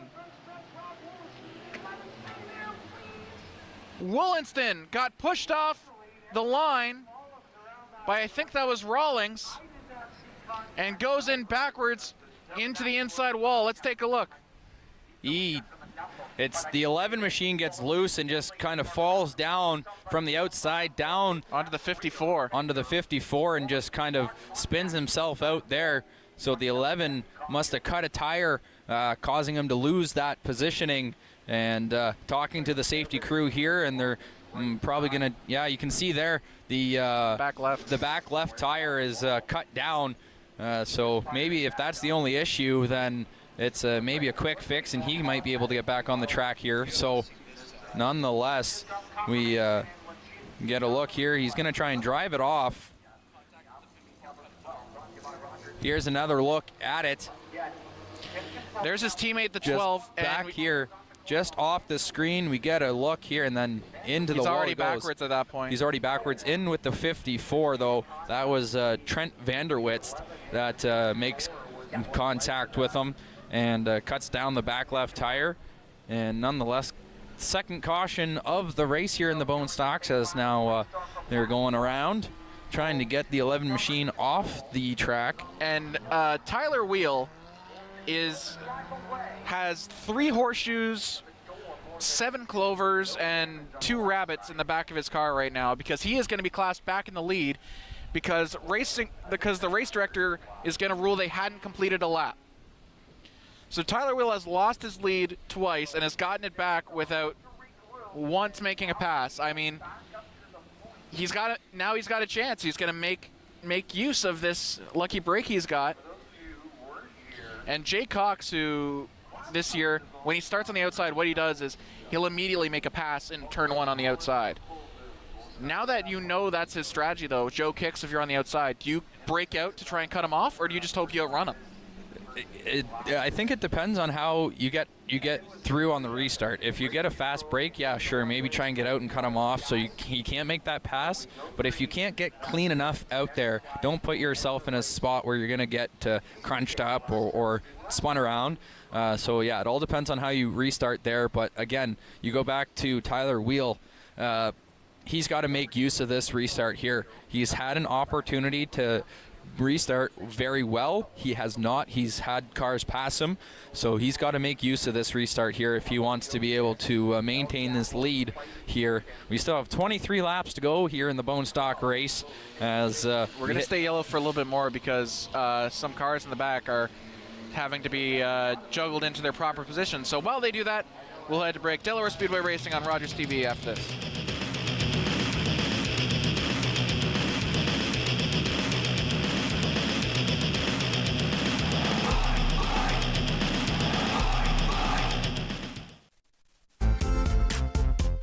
I'm Jennifer Slay, the host of What's Up London.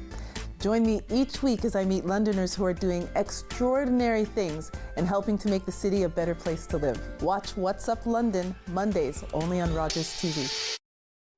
As each day passes, we have one guarantee. The sun will rise in the morning and set in the evening. Like the sun, you will also have a time to rise and a time to set.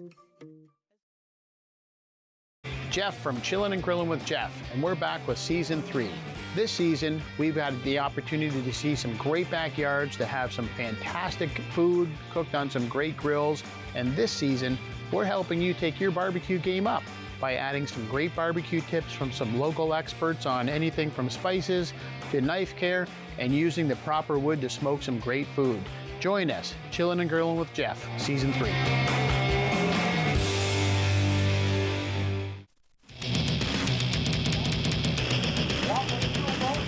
Welcome back, Delaware Speedway Racing on Rogers TV. Your road set to get started here. Tyler Wheel with another chance to make good on this pole position. Pace car pits. Wheel sees yellow and sees green. Here we go.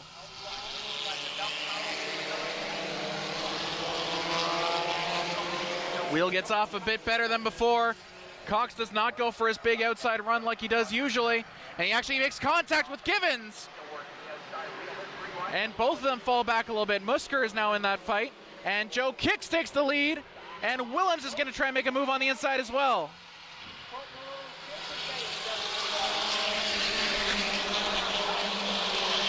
Joe Kicks always in the fight, hasn't won a feature yet. He's got a great chance now with 22 to go.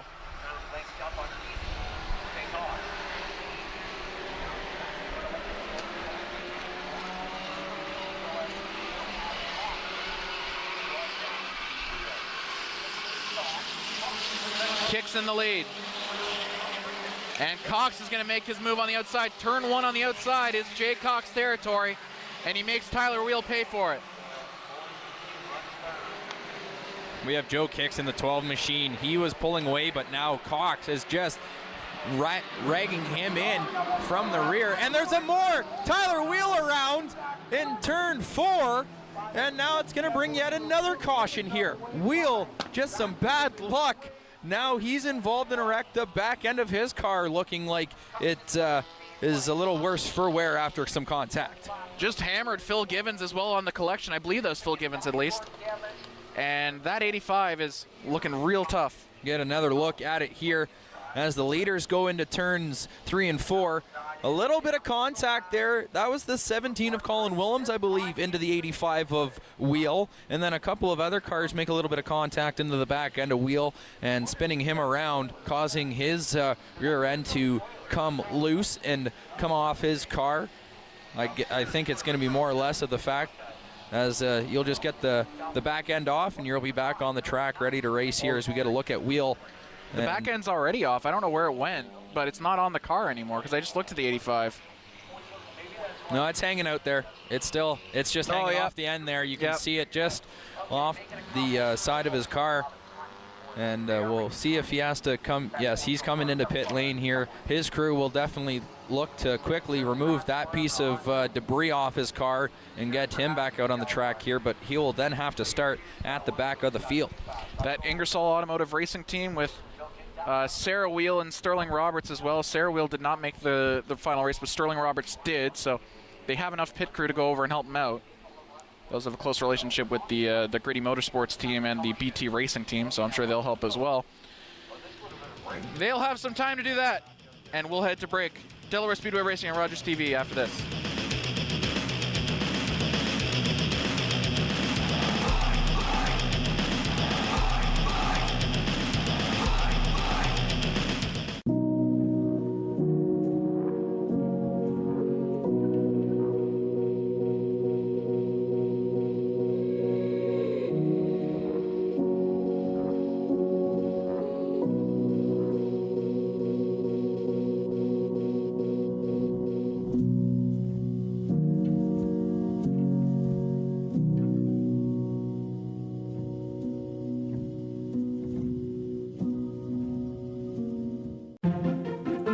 Do you have something to share? Let everyone know about your next meeting, your need for volunteers, or your fundraising event on the Rogers TV Community Billboard. Send us your words and we'll bring them to life on Rogers TV and rogerstv.com. When it's time to spread the word, go to rogerstv.com to add your announcement to the Community Billboard.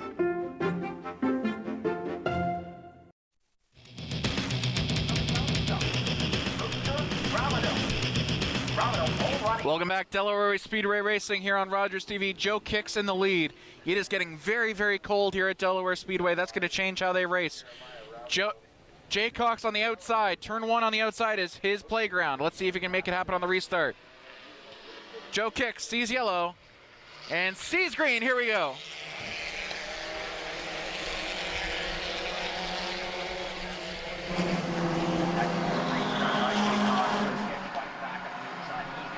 This season, Jay Cox has been a master of those restarts. Joe Kicks might finally be his equal.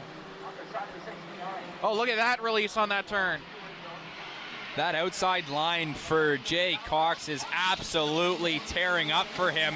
He is a master of the outside lane here at Delaware Speedway, as he's just now opened up a good 3 to 4, even maybe 5 to 6 car length lead now, just on, what, a lap? One of the younger racers in this field as well. So this is going to be a big, big, big night for him if he can make this stick. A lot of very talented racers in this field, and he's the championship leader right now. He's also the race leader. Jordan Williams takes second. He's going to start chasing him down. Jay Cox just ran the best lap of the night, 23.3. Sorry, 23.2. And a great time for it. Jeremiah Rabideau, who started somewhere in 12th, I think, is now in 4th. That's the guy you don't want to be chasing him. As that's just a jam-packed field battling for position here in the middle of the pack between second, I believe, all the way to 6th or 7th.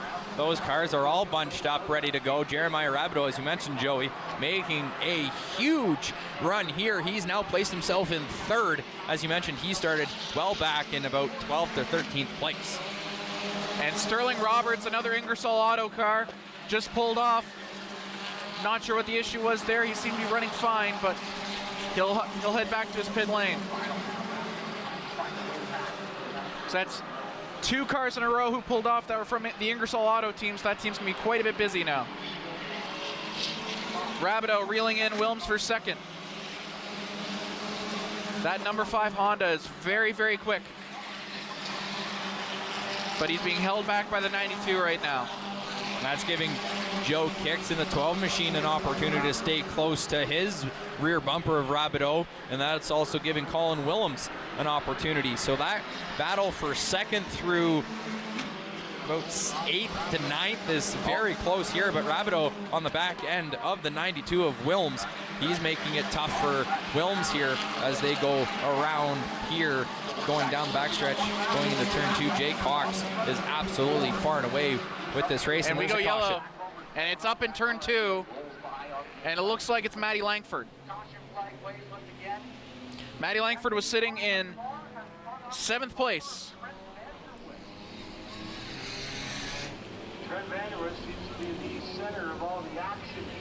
And the PA commentators are saying that he had contact with Vanderwist. I didn't see it, but that's what they're saying.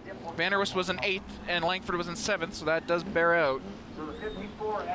And Cox, who's been great on the restarts all night, now is going to have to deal with Willems and Rabideau, two guys who have been monsters on this speedway for the last 2 years.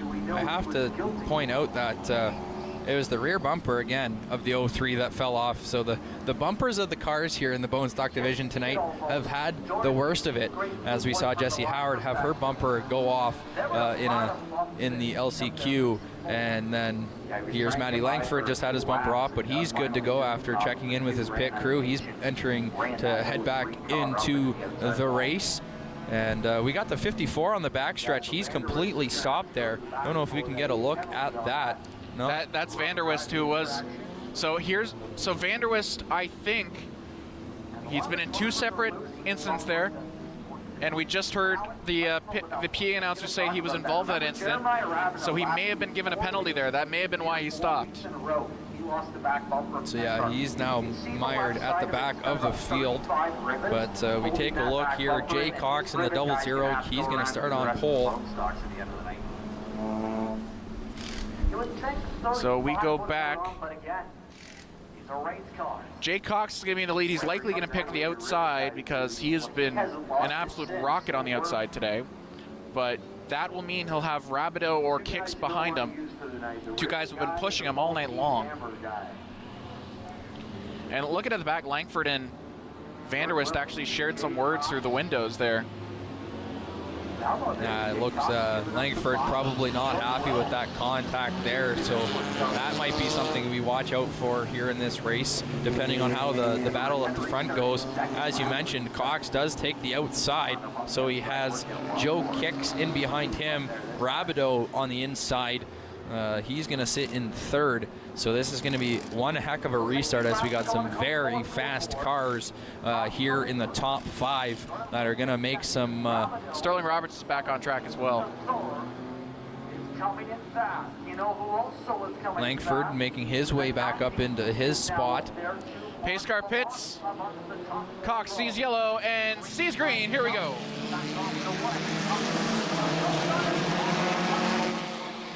Like I said, that outside restart for Cox has been an absolute masterclass today. Rabideau fighting Kicks on the inside.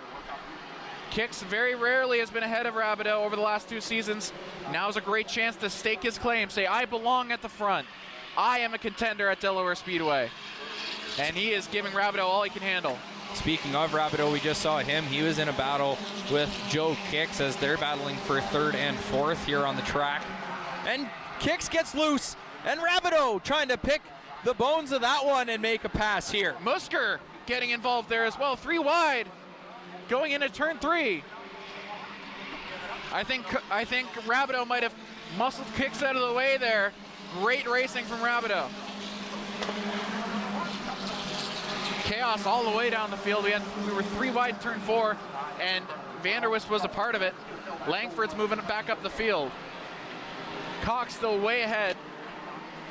And he's also just run the fastest lap of the race once again, 23.1.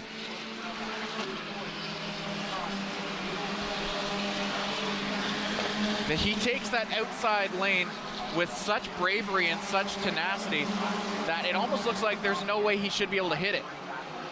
Musker making a move on Rabideau. Last year, for the last 2 races of the year, Derek Musker ran Craig Cole's car. And immediately, Chris Lawrence, who's won a couple championships here, came over to me and said, that is the most dangerous driver on the speedway.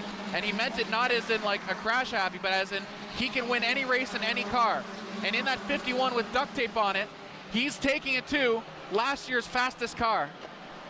Yeah, it's a good showing by Musker here as he's giving it all he's got against Jeremiah Rabideau, trying to get to the back end here, and he might take a dive to the inside to try and give Rabideau a chance to pass. Derek Musker in that 51 is going to be one to watch for the rest of the year for sure. He is making a statement right now by fighting Rabideau this tight. And Colin Willems would really like them to keep fighting so he doesn't have to worry about it. Yeah, Jordan Willems he's seeing it in his rearview mirror there that these two cars are right on his tail. But that lead, that second place spot is not his very comfortably yet, as Jeremiah Rabideau continues to be on the back end of that 92 machine. Rabideau takes a look to the inside of Willems. That's Colin Willems in the 92. Willems, there is a Jordan Willems who's running the 17. Very confusing. Cox is starting to pass lap cars, gets through Hannah Lamont. And Musker on the outside of Rabideau. Rabideau breaks later. Brilliant wheel-to-wheel racing right now. And Willems is pushed, or sorry, Musker is pushed real high, and that opens the door for Willems.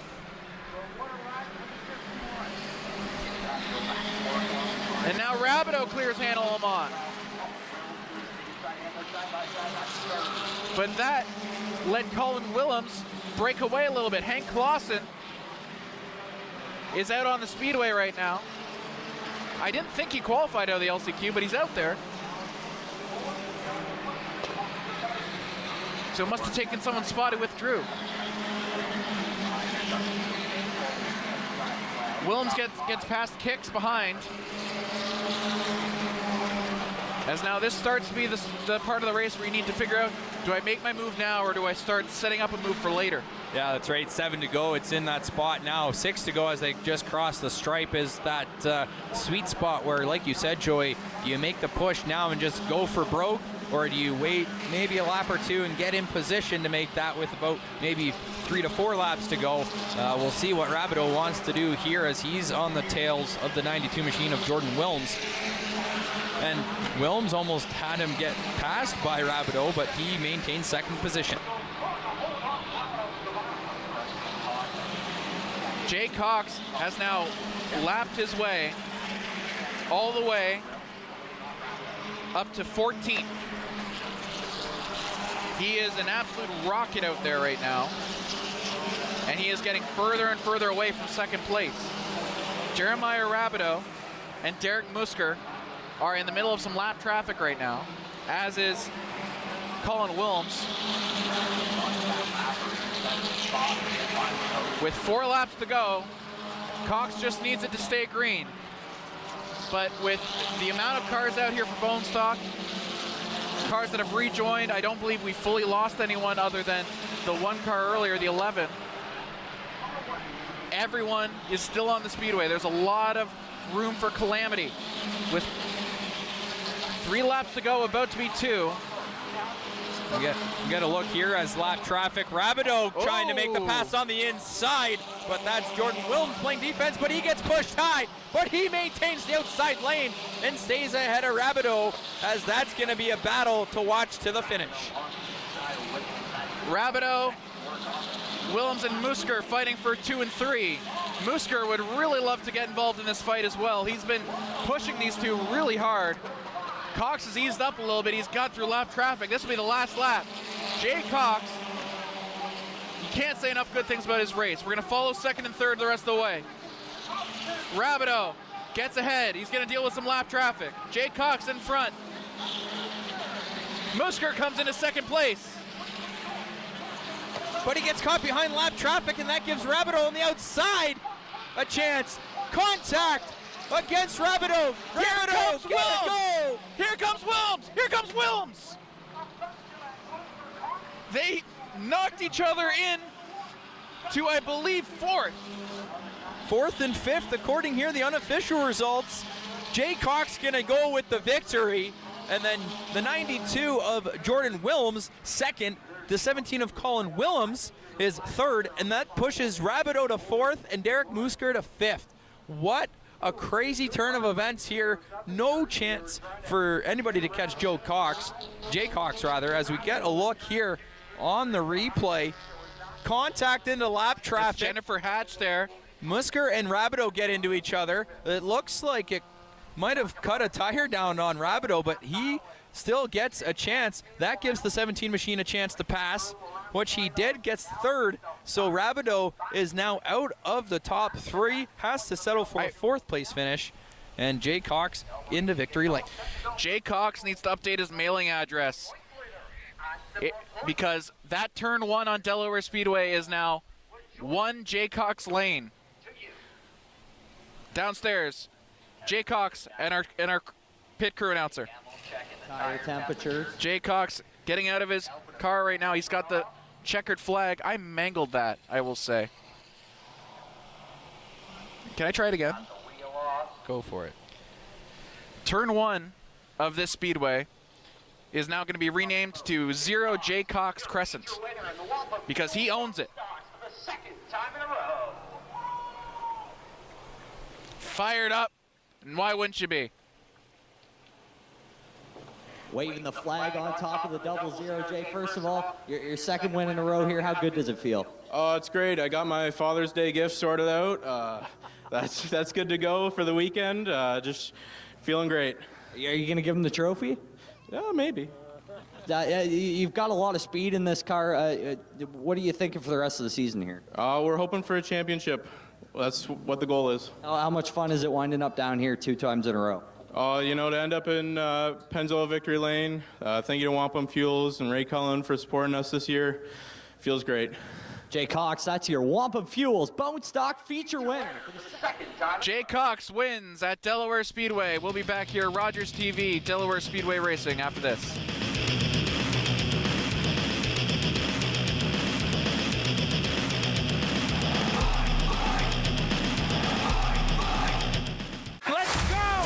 I literally saved the world. Thank you, Spider-Man. You're an Avenger. Have I killed you before, Batman? He's a monster who thinks he's a god. Everything you call a life, I will burn out of time. Oh, we're all gonna die.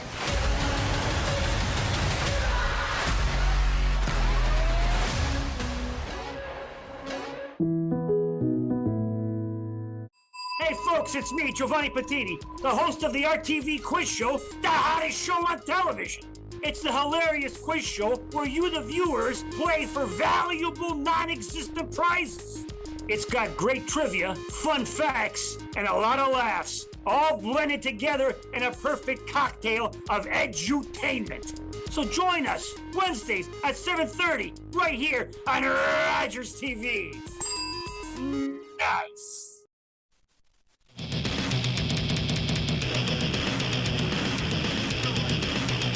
Welcome back, Delaware Speedway Racing on Rogers TV.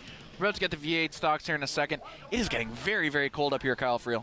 Yeah, the wind is making it quite chilly, but nonetheless, these drivers obviously going to make the necessary adjustments to their machines that they need to make in order to stay in that comfort zone, that impact zone where they're going to be the fastest they can possibly be.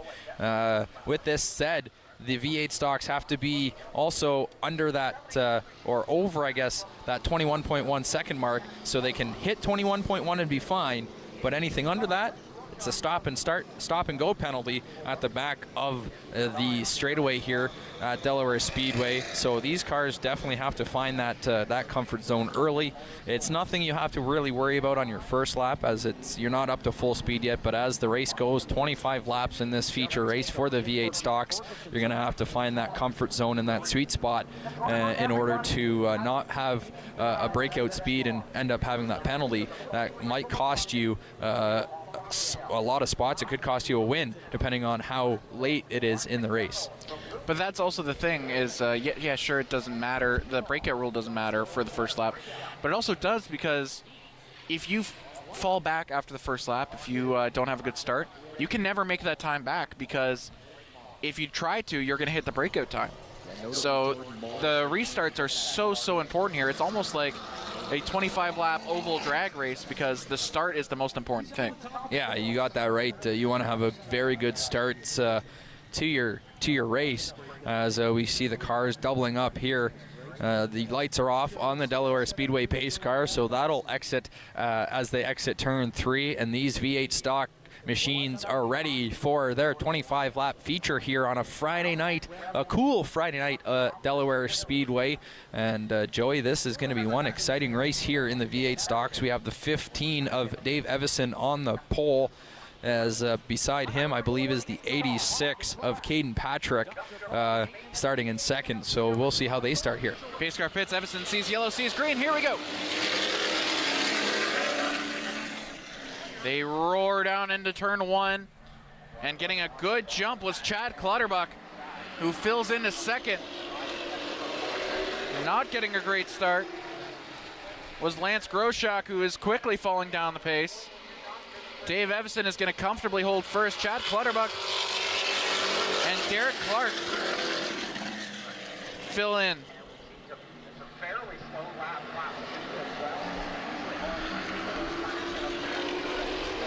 So 22-2 is Paul Fothergill, had the best lap so far.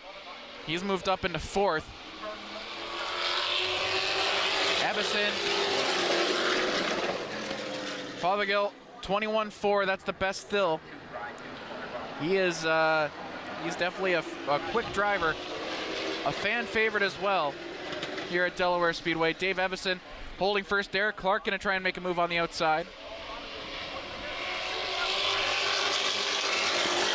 And everyone stays kosher. And we were talking before the race that just being in your opponent's window, being in their mirror, maybe even pushing them from the back a little bit, that might be enough to make them panic and hit the breakout time. Yeah, that's exactly right. We'll have to see exactly what the strategy is for all these drivers here if they want to make sure. But that's the 45 across the stripe. We have a new leader, Derek Clark, as he's gotten a 21.288. And but it's not far enough away as Evison is still in his back pocket. Fothergill has to be told right now that he's going 21-2. He can't go much faster. He's got to hope for a mistake from Evison or Clark. He can't just outrun him. Everyone stays good. Everyone behaves there. Lance Groshak just ran a 22-0, so he's really playing it safe. Side by side, Evison and Clark. Fothergill looking to pick the bones. Paul Fothergill, who's won 2 out of the 3 features so far this year in the VA class. If anyone knows how to run that, it's him. Derek Clark runs a 21.18. That is pushing the envelope there by Derek Clark as he's getting close to that 21.1 breakout time. But he's still good for now as he still has the lead. We got 19 more laps of this, 18 at the stripe. And Clark just broke out. So we have a new leader, it's Dave Evison. Evison will be taking the lead here as Derek Clark will have to now serve a stop-and-go penalty at the back straightaway entrance to pit into the pits. He broke out by the thinnest of margins. He went 21.099. You cannot go any slower and not break out. That is real tough. As we see him getting into the bottom lane here, he will, I believe, serve his stop and go. There it is, the stop and go penalty served by Clark. Comes to a stop and away he goes. But Evison now in the lead with Paul Fothergill in second. Now Fothergill will try and make his move here as he wants to now grab the pole position. And you notice now that Clark, the rabbit, isn't pushing them, they're both going a lot slower now, 21.9 and 21.8. That's right, they have some wiggle room to play with now as they have a bit of a gap. The next closest car to them is the blue Deuce of Doug Stewart. And a turnaround there. Oh, it's Clutterbuck. Under caution. It's Clutterbuck and it's McDonald. Clutterbuck last year was one of the faster cars in this class, but had a tendency to do that. And McDonald went out with him. And now Evison, Fothergill have to look behind them and see Stewart and Taggart on equal playing field with them.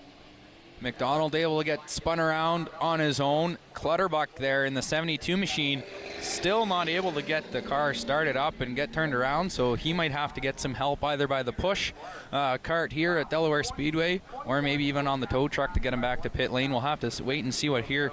And we have the crew out here talking to him, trying to see exactly what is going on. As we see here, we're going to head to yellow. It looks like this is going to take some time to clean up. So we're going to head to break. Delaware Speedway Racing on Rogers TV.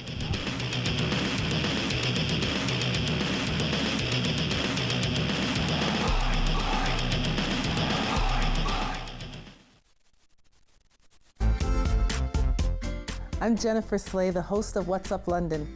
Join me each week as I meet Londoners who are doing extraordinary things and helping to make the city a better place to live. Watch What's Up London Mondays only on Rogers TV. As each day passes, we have one guarantee. The sun will rise in the morning and set in the evening. Like the sun, you will also have a time to rise and a time to set. Jeff from Chillin' and Grillin' with Jeff, and we're back with Season 3.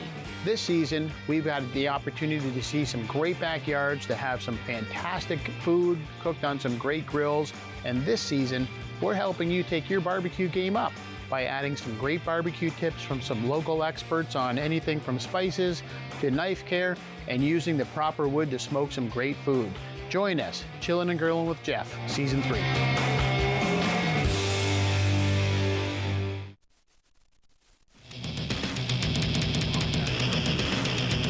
Here we go, we're back here at Delaware Speedway Racing on Rogers TV, the V8 division. Here in the feature, 16 to go. They come out of turn 4, waiting to see green. Green flag in the air, we're back to racing here at Delaware Speedway. It's a good restart for Evison as Fothergill is the one trying to make a pass. He goes into turn 2, he's on the outside lane. Fothergill does get a nose ahead of Evison, but Evison makes a nice move on the inside, entering and exiting turn 3 into turn 4. Evison down towards the stripe. Does he cross the line? He crosses the line, and he's going to maintain first place with a 21.996 as the Blue Deuce of Doug Stewart is on the inside of Fothergill there, but Fothergill able to play defense and keep in second place for now. As now they bunch up here in the top 3. Evison still in first place by a margin, but Fothergill coming to the back side of Evison as we have 14 to go here in this feature race of the V8 division. Evison able to come down the back stretch, and he's able to separate a little bit, entering turn 3 into turn 4. Here comes Evison towards the stripe. Stewart and Fothergill try to battle for second and third. It's Evison still in first. Fothergill trying to make a move on the outside here. He gets into the back window of Evison. And it's all going to be about making sure you hit your marks towards the end. Dougie Stewart is a master of it.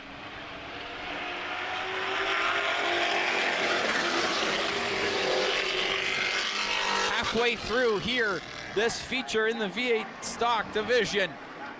It's going to be Evison and Fothergill 1-2 as Doug Stewart is in third. He's trying to close the gap. Derek Clark just broke out. That'll be a stop-go penalty for the 45, who's currently in 5th place.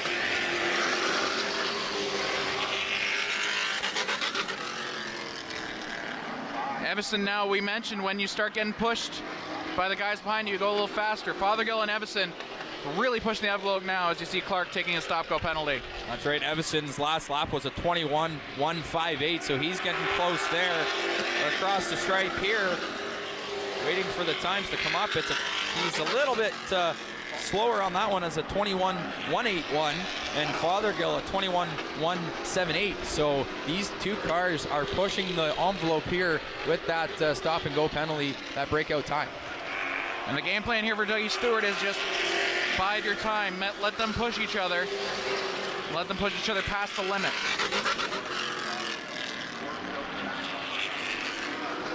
Evison runs a 21.13, can't do much better than that. Jeremy Taggart, the 23, re-entering conversation. We have spin right into the tire barrier. Caden Patrick, and we got a whole new race.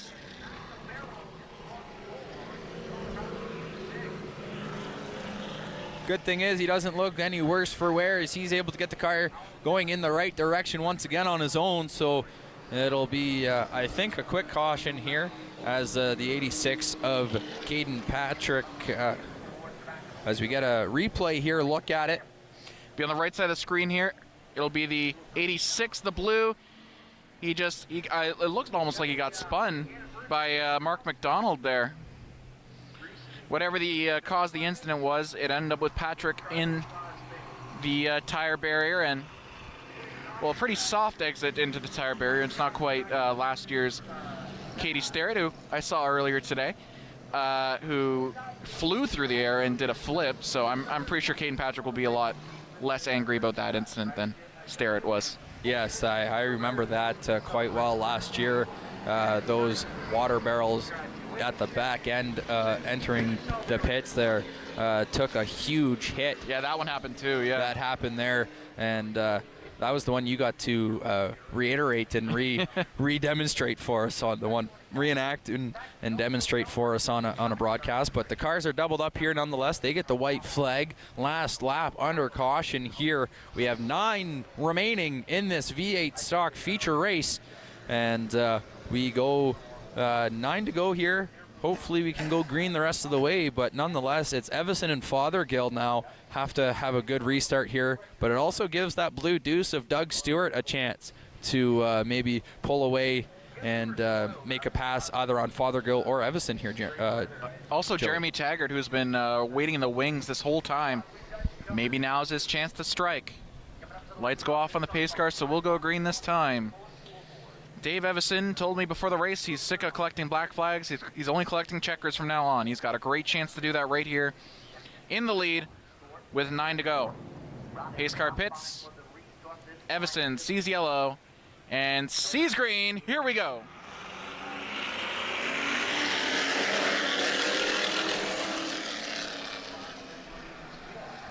The two up front get away quickly. Great start by Fothergill. He's going to try and clear Evison, and he does. But Evison gets right back at him. I've never seen someone recover like that before. What great late braking from Dave Evison. That was a great break by Evison there, but Fothergill, such a composed driver. He was not worried at all, as he's still able now to grab the lead with 8 to go. Fothergill going to look to win yet another feature here at Delaware Speedway. The top 4 all bunched up, waiting for someone to make a mistake. They're all pushing each other. Will they push each other too far past the limit? This is the one where it starts to matter. 7 to go. You've built up 2 laps of speed. Can you control yourself? Fothergill pulling off way ahead of Evison. But Evison's such a great late breaker. Stewart in behind. The top 3 starting to pull away a little bit. Taggart barely holding on to that pack. Fothergill runs a 21.17, his best of the night. He can't do much better, but Evison's right on there with him. Fothergill has him in the corners. Evison has him in the Evison has him in the corners. Fothergill has him on the straights. And we got 3 in contention going into the final stretch. Evison trying to nose his way out. If he can get him into the corner, he's got him. Fothergill stays with him. Evison pushing him forward. Stewart got on the back of Fothergill, pushed him forward. And Derek Clark just broke out again, and so did Lance Groshak. And Fothergill gets pushed out of the way. Evison muscles his way to the front. What a group of racing this is here in the V8 division. It is absolutely crazy. It's been a battle between Evison and Fothergill. Doug Stewart trying to make his name known in this race as well, as he's been battling and mired in third as he's trying to make a push. Evison waited to pick his spot, and he chose to do it with 4 to go. Clark and Groshak serve their penalties in the back, while Evison starts to pull away a little bit. And he's doing it politely, 21.33. That's about what you want, but now Fothergill on the outside. Evison's just going full defense now. But that's allowed Fothergill to catch up, so is Taggart. Jeremy Taggart's now entered the conversation. This will be the last lap. What has Fothergill got? What has Stewart got? What do they have for Dave Evison? Push as hard as you can. Evison into turn 3, into turn 4. Stewart breaking in as well. Fothergill right in his corner. Evison has it at the line. And he's clean. 21.23, Dave Evison. He's collecting a checker tonight. He wanted to start collecting checkered flag stickers, and he will get one to add to his collection tonight as he holds off Paul Fothergill, as it was a battle back and forth between Fothergill and Evason all night. They did change leads quite a few times, but in the end, it's Evason able to come away with the feature race win. And he comes into victory lane and he gets to celebrate the trophy, the flags, the pictures, and of course, the interview with in-house announcer Jordan Mosley. The 15, Dave Evason. We saw him last year. He's back this year. He was at one point a super stock. In that exact car, he ran with the super stocks for a while. And now he's here in the VA class, and he's showing that he belongs with a great win. We talked about the support technically it's helpful for at least And a big one for the Evason team. Group of about 8 guys who put that car together. And there he is, Dave Evason. If he can get out of the car, he's still soaking in the moment.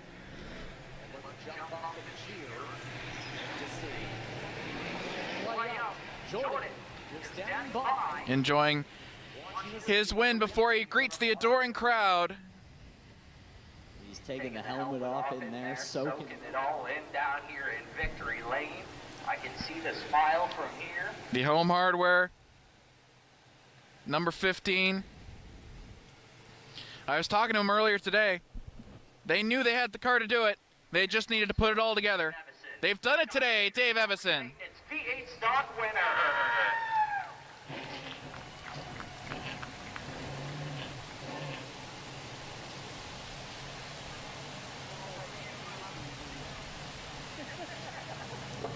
hopping out in victory lane for the first time in the V8 stock. How does it feel? That's great. We came back and right in this class to try and build some numbers up. We ran 5 times with these guys last year and got 12 black flags in 5 nights. We used it for practice for the Oscar Hot Rod Show. We decided we're coming to run full time with these guys this year and handpick a few Oscar shows. And we had to paint the roof of the car black because it liked black. So too many black flags. I got to thank all my guys, my brother Scott, Adam, Dave, Phil when he's here, Pennzoil Victory Lane, Dock Stater Property Maintenance for sponsoring the series, St. Mary's Home Building Center, Sam's Home Hardware, Langford Lumber in Lucan, Crows Racing in Wyoming, and Images by the Wook for their photography and PR work that we do. And we've got another announcement coming up shortly. We're going to do some product with t-shirts and hats, and we're donating all the proceeds from that to the Comfort Bear Association that donates bears to needy kids at the hospitals. And I talked with them this week, and they're really excited to be coming on board. We're going to have their logo on the car and just do what we can for them. We're just a family group that like to come out and have some fun. And we'll go home tonight, change gears, and go to Sauble tomorrow or Grand Bend, whichever it works out to be. Dave Evason with a big win. It's big news down here. Emotional race for Dave Evason. He takes home the win in the V8 feature race. Late models coming up after this. Delaware Speedway Racing on Rogers TV.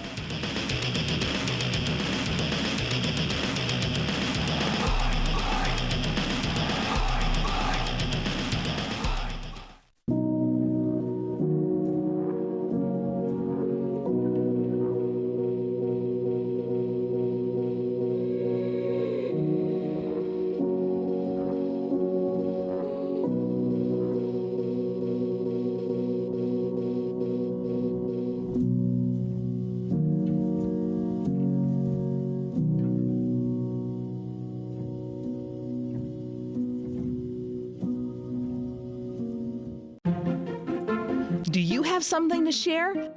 Let everyone know about your next meeting, your need for volunteers, or your fundraising event on the Rogers TV Community Billboard. Send us your words and we'll bring them to life on Rogers TV and rogerstv.com. When it's time to spread the word, go to rogerstv.com to add your announcement to the Community Billboard.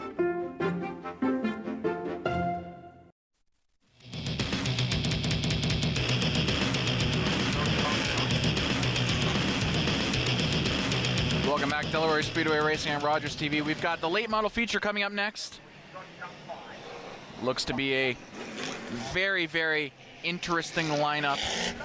Pat Friel, who won heat race number 1, enters in spot number 1, but that entire race he was battling with a certain number 11, Jason Lidster, and if you can see it from here, you can see that the one right next to him is going to be Jason Lidster. Those two were fighting the entire heat race number 1. So it'll be very interesting to see how those two handle going into turn 1 next to each other, especially someone who's really as desperate for a good result as Jason Lidster. Looking behind them, you see Darrell Lake, who we talk all the time, one of the most improved drivers in this field. Then Matt Robley, who's always a contender, and then Gary Adrianson, who, not to play favorites here, but a Rogers TV commentator in his spare time, has been absolutely electric in his first season back at Delaware Speedway Racing. And then Chase Pinsino, also contender. Connor Peritico is going to start back in 7th, but we all know how quickly that Peritico can make up those spots. Yeah, Connor Peritico, very fast in his 19 machine. He can make up spots in a hurry, so we'll definitely have to see and watch for the 19 of Connor Peritico. Lidster and Friel in front. They see yellow, they see green, and here we go.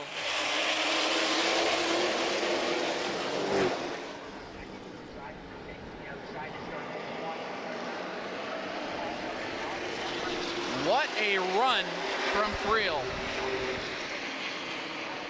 Darrell Lake trying to close down that gap to make sure the peloton doesn't open up behind Lidster and Robley. Adrianson has fallen back behind Kennedy. But everyone's quick right now. No one's really fallen off the pace yet. Vanderwell is back after being upside down a couple weeks ago. He's in the 70, but he's being mired in the backfield right now. Friel is really getting away. Lidster trying to hold on a second. Robley got a nose in, but he covered it off. That is a good battle here. We have Lidster, Robley, and the 22P of Chase Pinsino. They're all battling for that 2nd, 3rd, and 4th position. Robley on the inside trying to get past Lidster. Pinsino's going to try and follow him through right now. Robley gets ahead of Lidster, and Pinsino follows through. And so does Kennedy, and Morneau's going to try to as well. Lidster got railroaded there. Yeah, he got stuck up on the high side, and that caused a nice trail and drift of cars, able to give the pass. And Lidster's falling off the pace now, going to 6th. Friel getting away, Robley is the chase, and then Pinsino. But if Pinsino and Robley start fighting over 2nd, that's going to really open the door for Friel to get away.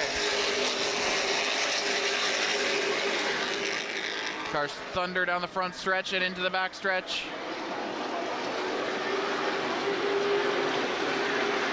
Sparks! Gary Adrianson into the wall, able to keep it straight into the backstretch, a little loose, and he has a tire down for sure. That he does. He's going to go high to avoid the rest of the field, and he goes into the wall again, and he almost tips over sideways. We go yellow. He's going to park it up into turn 1. Adrianson tried his very, very best to avoid any sort of incident after that tire went down, but he hit the wall in the front stretch hard, and there's nothing you can do about that at that point. No, it started around, I believe, the exit of turn 2, and he tried to hold it around the track for a long while, but he crosses the start-finish line, sparks flying, and ends up going high into the wall of turn 1, and the crew making sure that Gary Adrianson is safe and no worse for wear after he takes a hard hit into the wall. The window net down as the hood comes up. They're going to have to probably get the tow truck out to get this car off the track. Tough break for Gary Adrianson as he looked very, very quick in his heat race, and definitely a tough break for the 55 machine. And we'll head to break as they deal with that. More Delaware Speedway Racing on Rogers TV after this.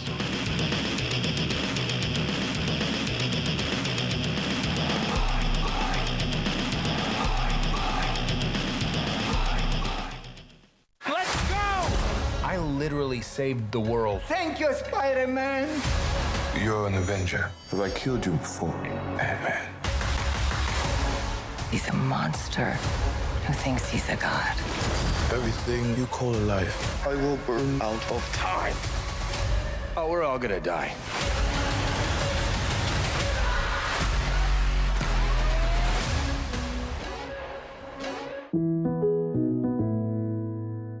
Hey folks, it's me, Giovanni Patini, the host of the RTV quiz show, the hottest show on television.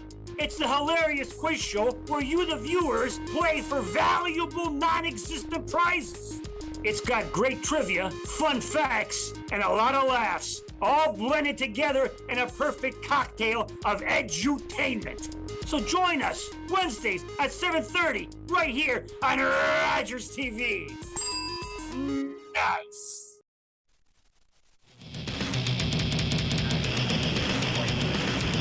Welcome back, Delaware Speedway Racing on Rogers TV. We're in yellow flag conditions right now as Gary Adrianson had some damage and hit the wall. And as I was trying to say before Gary Adrianson so rudely interrupted me, is Jesse Kennedy's been having a fantastic race, Kyle Friel. Yeah, he's been able to move up and make great moves to get himself now into fourth position. In behind Patrick Friel, Matt Robley, and Chase Pinsino. But if he continues to race like he has been to start, good things to come for Jesse Kennedy in the 10 car. And so it's definitely going to get the double up sign from the flag man himself. White flag in the air as Gary Adrianson's car is back into the pits. So Patrick Friel going to start on the pole. He's going to choose the outside with Robley beside him, Chase Pinsino and Jesse Kennedy in third and fourth respectively, then Ray Morneau in fifth, and then it's Jason Lidster in sixth with Connor Pritico in seventh, Darrell Lake eighth, Pete Vander Witz in ninth, and then in 10th it's Barry Watson as the pace car lights are off. And the thing is, all those top 10 are so fearless into turn one. This could get really interesting really fast. That's right, as these late models see the pace car exit, they exit turn four. They're just waiting for the green flag to fly. Robley and Friel, see yellow, see green, here we go. Friel got off so much faster than Pritico. We're actually gonna go yellow. That's gonna be a warning. It's gonna be a warning for Pritico. I believe they're gonna call that an early jump. And indeed, he's gonna get the black flag here, a warning black flag. Yeah, it's rolled up. It's rolled up, so it's just a warning flag for Patrick Friel as he jumped early there, but nonetheless, so they'll redouble up here. We'll get the replay. They're before the yellow stripe there at a turn four, and he's already about 3 car lengths ahead of the rest of the pack. So the race officials say, no, that's not how we like the starts to go, but they'll just redo it again. And the way Patrick Friel's car has been, he's fast. He needs to just kind of keep it on himself and make sure he just starts off with a good start here. Let's do it again. Here we go. Got off really quick again. Are they going to call that clean? It looks like they will. And Jesse Kennedy is up into second. And this is a good story here because Jesse Kennedy it used to be Gen 7, used to be the title sponsor for Patrick Friel, and they were Jesse Kennedy was a mentor for Patrick. So this battle right here is one. Big wreck! Lidster into the wall. And that's Jacobs. Jacobs. My goodness, red flag condition on the track. As that was just absolute mayhem. Lidster goes hard into the wall here. And we got to make sure everybody is okay. Lidster he was a corkscrew in the air, and he sliced up Jacobs' car. Right away. I can't believe I saw that. Hit the wall on the inside wall. Not sure who he was with there. I can't see the third car involved. But Lidster hit the inside wall and was launched into the air, and he launched into Jacobs' car. That's Mark Jacobs, the 96.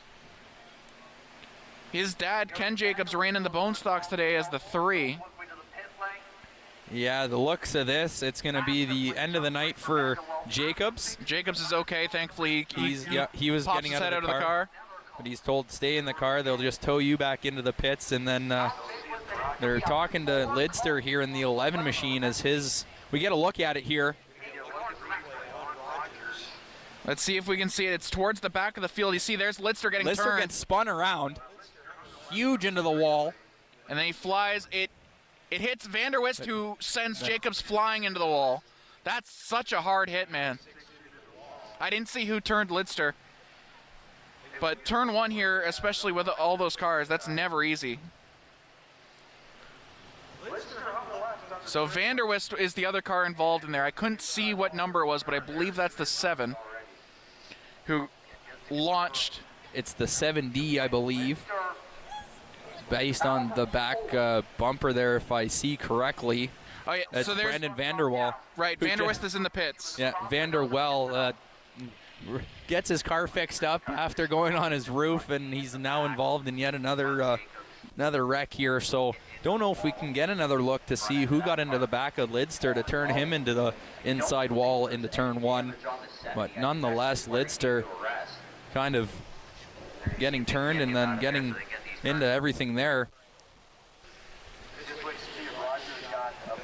So, and we'll see it again here, same angle as last time, and you see there's the car over there. Lidster gets turned by, I can't make out because the smoke just comes in right away. It's the 22. It's Schrank or Pinsino, sorry. Yeah, Pinsino there, the 22P turns Lidster into the inside wall of turn 1, which then causes the domino effect into Vanderwitz, who then Vanderwitz turns into Jacobs, and Jacobs goes hard into the wall, the front end into the wall there of turn 1. And Vanderwell was involved as well, I believe. Crazy, crazy scenes here. This is going to take some time to clean up. We'll let them do that. Delaware Speedway Racing on Rogers TV. More after this.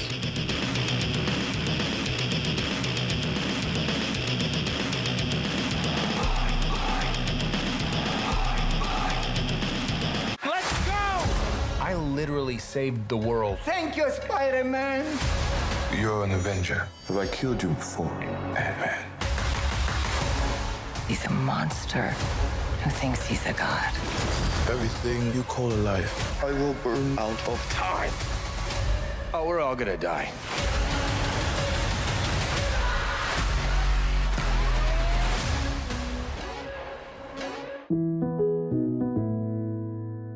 Hey folks, it's me, Giovanni Patini, the host of the RTV quiz show, the hottest show on television.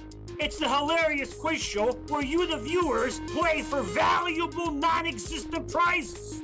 It's got great trivia, fun facts, and a lot of laughs, all blended together in a perfect cocktail of edutainment. So join us Wednesdays at 7:30 right here on Rogers TV. Nice.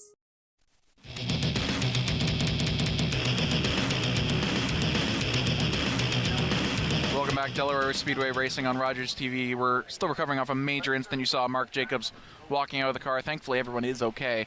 That was a very scary incident, Kyle Friel. Most definitely, and fortunate enough that the paramedics of St. John's Ambulance did not have to come out on the track. We get a look at this again, and it's coming just across the start-finish line. We believe it's Pinsino who gets into the back of Lidster, who then gets into Vanderwitz, who then just sends Jacobs flying head first, nose first into the wall of turn 1, and immediately red flag conditions were given onto the track as the pace car is out moving slowly. And you see Mark Jacobs outside the car just looking at it like, wow, I was in that. That's crazy. I was in that, and let's head downstairs to Taylor. I'm here with Jason Lidster.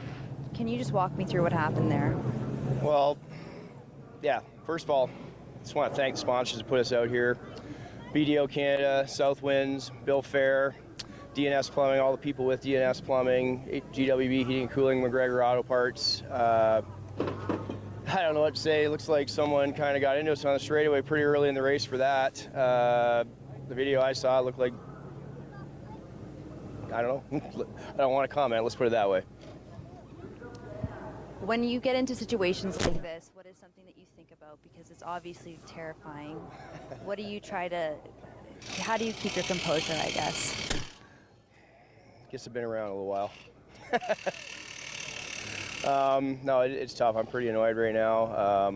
You know, maybe I'll feel a little better about it tomorrow. Right now, it's just a real disappointment and kind of unnecessary at this time of night. Thank you so much for your time. Thank you. That's Jason Lidster driving car 11. Back to you, Joey. That is a Jason Lidster who has had to take a 30-second class in politics. Yes, he's stuck on a keyword in a key line and stuck with it. Obviously very frustrated and very annoyed at the situation. As mentioned, he says, hey, it's early. We had 35 laps. We're at lap 29.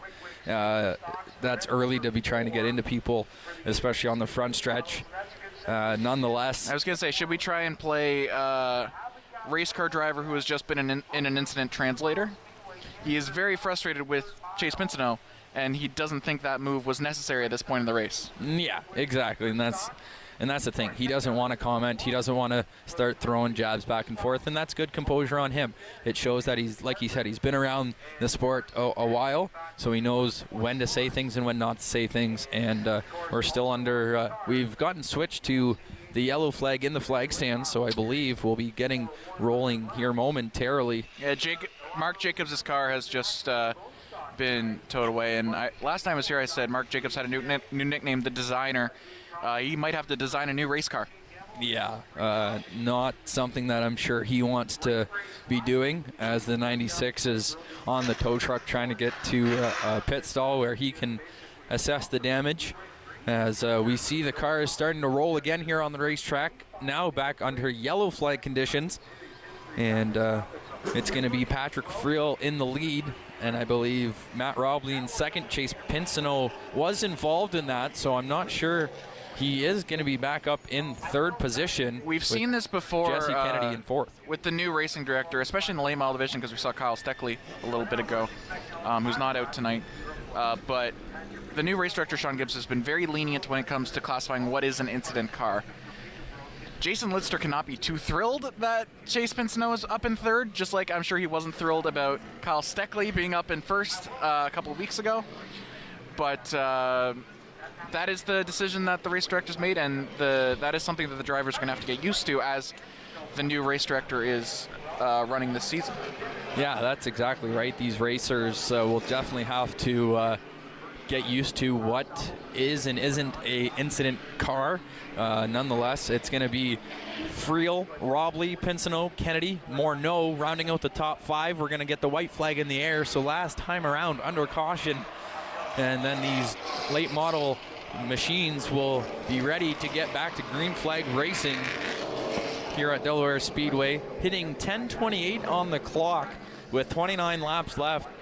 We need some clean racing here if that 11 o'clock curfew is coming up a little quicker than expected here on a Friday night at Delaware Speedway. Delaware Speedway owners might get some fines tonight if this continues being as close and physical of a race as it's been. Robley and Friel up at the front. Pace car pits. Friel sees yellow and sees green. Here we go. Another great start by Friel. Kennedy doesn't get as great of a start as he got last time, but now he's going to make a move and he's going to get ahead of Robley. He doesn't clear him though. Robley's going to try and late brake on the inside.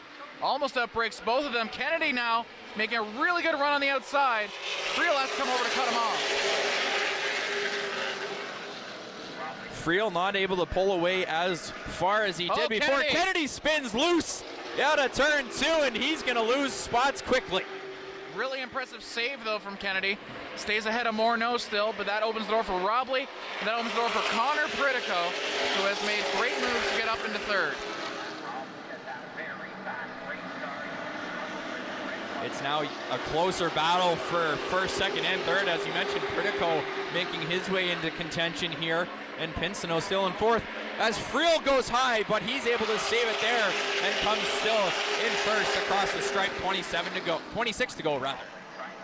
We're settling in a little bit now. I think this is the part of the race where drivers are going to realize you can take your time. You can take 2 or 3 laps to make your move. But do you have the patience? Critico pushing Robley along, trying to shove him into a dive bomb. Didn't quite work that time. And we got a spin. That's Kennedy. Kennedy up into the wall. And we go yellow.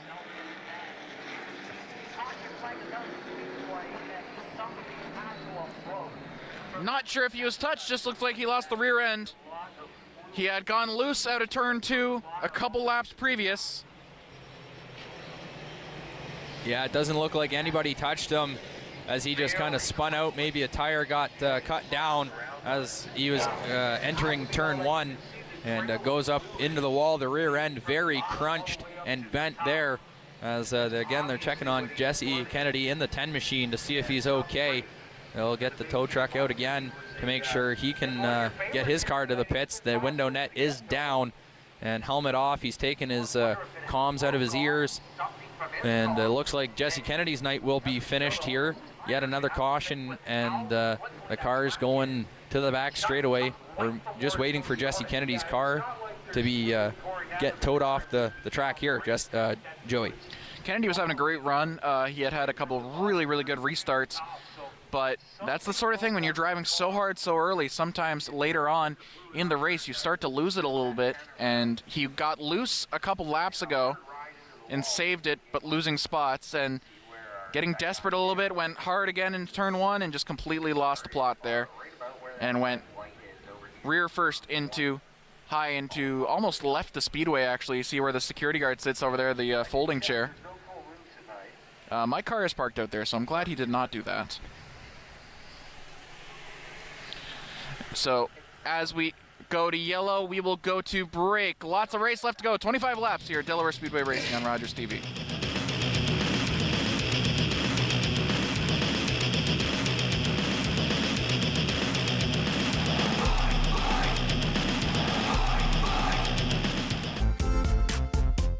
I'm Jennifer Slay, the host of What's Up London. Join me each week as I meet Londoners who are doing extraordinary things and helping to make the city a better place to live. Watch What's Up London Mondays only on Rogers TV. As each day passes, we have one guarantee. The sun will rise in the morning and set in the evening. Like the sun, you will also have a time to rise and a time to set. Jeff from Chillin' and Grillin' with Jeff, and we're back with season 3. This season, we've had the opportunity to see some great backyards, to have some fantastic food cooked on some great grills, and this season, we're helping you take your barbecue game up by adding some great barbecue tips from some local experts on anything from spices to knife care and using the proper wood to smoke some great food. Join us, Chillin' and Grillin' with Jeff, season 3.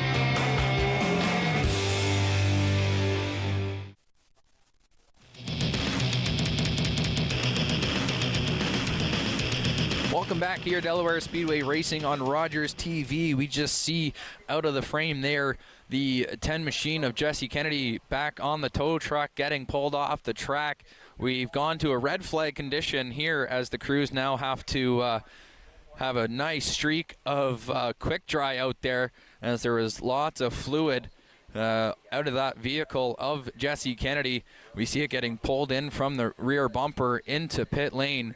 That frame is bent like a pretzel.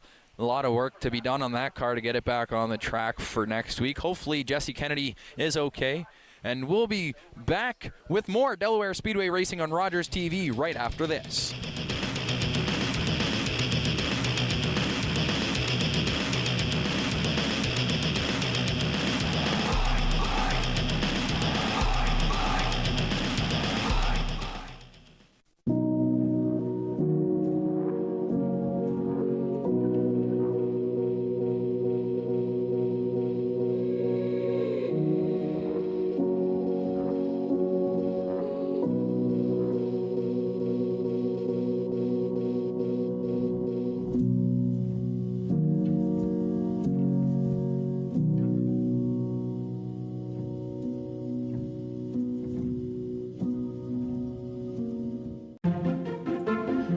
have something to share?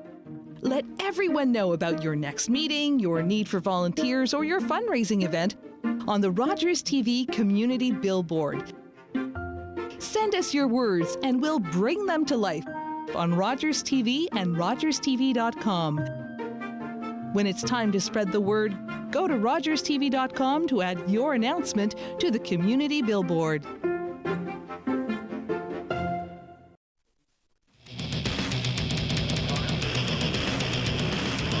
Welcome back to Delaware Speedway Racing at Rogers TV. We have been upgraded to yellow flag conditions now. This is where I say I want to apologize for earlier something that happened. I believe it was during the last chance qualifier at the Bone Stocks. I suddenly, in the middle of commentating, whimpered and walked away. I got stung by a bee. So I've been commentating injured all night. So I just want to say, the things I do for you, I'm basically as brave as these drivers down here. All right? A bee sting compared to going head nose first into a wall. I don't think that compares, but getting stung, I know getting stung by a bee isn't fun. It doesn't feel great, but I don't think it's as bad as going nose first like Mark Jacobs did into I was going to say, we'll ask Mark Jacobs, Jacobs, see what he thinks. Yeah, the turn one wall. But nonetheless, we are back under yellow flag conditions here. The cars able to get their tires warmed back up as they've had to sit for 2 different red flags here tonight. Patrick Friel in the 18 machine. He's going to take the outside lane in first with Matt Robley in second, Connor Pritico third, Chase Pinsino in the 22P in fourth. And then Ray Morneau will jump up to fifth as Jesse Kennedy, his car was involved in the last wreck there. And then Darrell Lake in sixth and Barry Watson in seventh. Up to eighth is Marshall Schrank in the 22 machine. Ninth is the 70 of Brandon Vanderwell. And then in 10th, it's the 69 of Lloyd Rawlings. So it's going to be interesting to see here. Friel and Robley have both had some good restarts on the track. As we did mention, Friel has been warned for an early jump on a restart, so he'll have to make sure he stays in the good graces of the race officials here. It's also really dusty out there. They've put a lot of the quick dry down, and so as the cars circulate around it, and actually it's not running donuts, but it's just running back and forth, the track car, to try and separate this all the dust out there. It almost feels like a dirt track just because of all the dust that's being kicked out right now. Yeah, the quick dry starts, you can see there, in about a donut, and it's pretty much the entire length of turn one, almost into turn two as well. That's how far Jesse Kennedy leaked some fluid there and ended up into the wall, exiting turn one into turn two. So these cars will have to then navigate through that as well. So that's another added thing to the track that they'll have to navigate around. But these drivers have been around the sport long enough that they're able to make do with what the track's going to give them here, especially a cooler temperature and everything like that, Joey. So we'll see what we can do here once we get back to green flag racing. Friel, as mentioned, has nailed the restarts lately. Robley has struggled on the restarts, but that's mainly because he was being pushed down onto the track by Jesse Kennedy every single time. Jesse Kennedy is no longer a factor in this race, folks. So what can Matt Robley do now that the people behind him are, just Chase Pinsino and Connor Pritico, two of the most decorated not decorated, but the most fastest racers on this track. Most fastest. I can English good. It'll be tough no matter what for Matt Robley now, though, because you look behind him, you got Pritico, you got Pinsino, you got Morneau, you got Lake, you've got Watson. Those drivers have all won a lot at the Speedway. Lake less so, but he's had a fantastic season. Watson has won races at a bunch of different classes. And then, obviously, Pritico and Pinsino, who have had just absolute dynamite cars this season. And then Morneau, who's the defending champion. So if Robley holds them off, even if he just plays blocker for a while, even if he just goes Giga Kubica out there, he still is going to maybe inadvertently help Patrick Friel get away. Yeah, you never know exactly what's going to happen in the mindset of these drivers. what strategy they have and how long they might want to play defense to maintain their position and then maybe strike to gain a position. So it's still 20. We're only 10 laps into this race, so 25 to go. Still lots of time left on this track for these late model drivers, and we're still going to be under caution here. It looks like the double up sign is going to start. Yes, it is. The double up sign is given by the flagman himself here at Delaware Speedway. Patrick Friel going to choose the outside lane, the outside line rather, on this restart. As he has for every restart so far that he's been given the option. And it's been working so far. Robley has not been able to make that inside lane work yet. He's going to have one more shot to do it at least. If he can get away from Friel here, at least stay even with him into turn 1 and just late break a little bit, this could be really, really good here for Robley. Pritico is going to really want to follow Robley through. Pace car pits. Friel sees yellow and sees green. Here we go. Friel once again gets off very, very well as they hit the dust. And they're all sliding. Friel's going to slide into the wall. He slid on the dust. And Robley takes the lead. Tough break, but luckily Friel able to kind of stay in that pack. Doesn't fall too far behind. He'll just have to make up some ground here. Pritico now into second. Ray Morneau has somehow moved up all the way into third.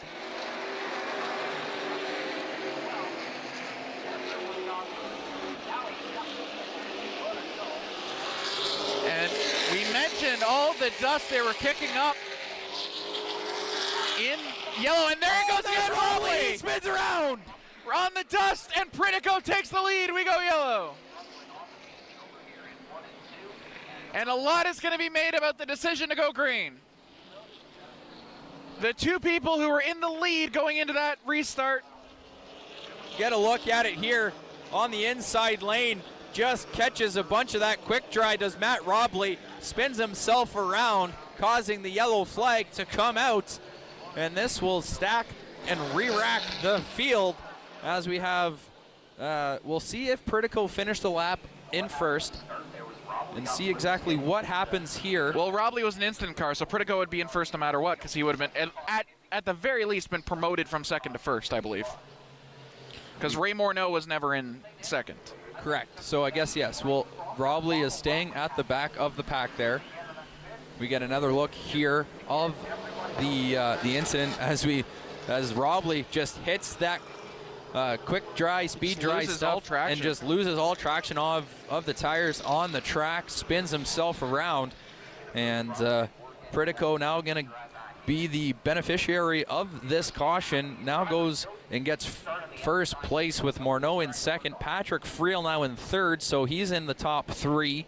He's going to try and make that push back towards the top where he's been for almost the entire race until he hit that quick dry as well. So nonetheless, we'll see how these cars can fare. And we're going to go downstairs to Taylor. Here with Jesse Kennedy, who's driving car number 10. How are you feeling? Are you okay, first of all? Oh yeah, I'm definitely okay. The McCall cars do the job when they're in the crunch. It absorbed a lot of the energy, as you can see.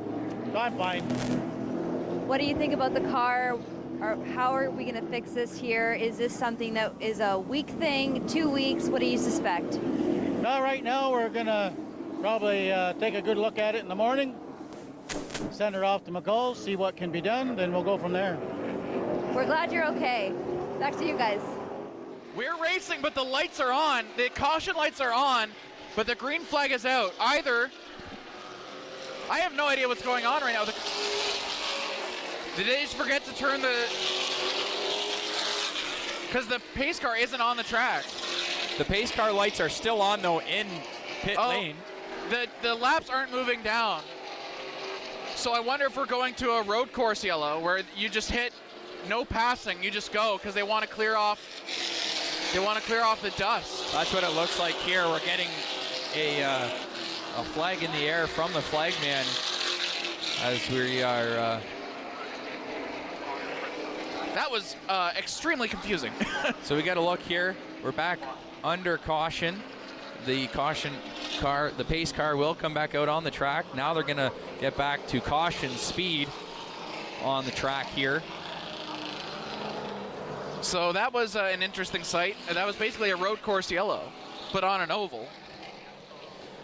Can't say I've seen that one before, but that is probably the right decision. You need to get that dust off the track. Now the problem with that would have been is if you let him loose and then someone like, I don't know, Ray Morneau hits the dust and spins out during that road course yellow, you got a whole other host of problems. Yeah, that's interesting there. We're getting word, yes, they're just trying to get the quick dry moved around at full speed for the cars.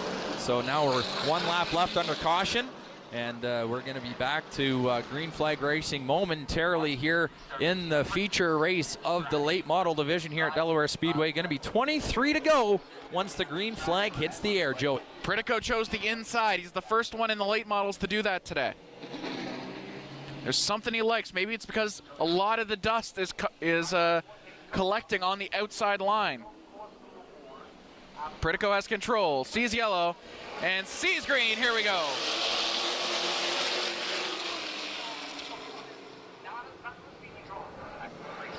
Pritico and Morneau get away from the field real quick. Morneau trying to go on the outside of Pritico, who's going to try and hold that inside line.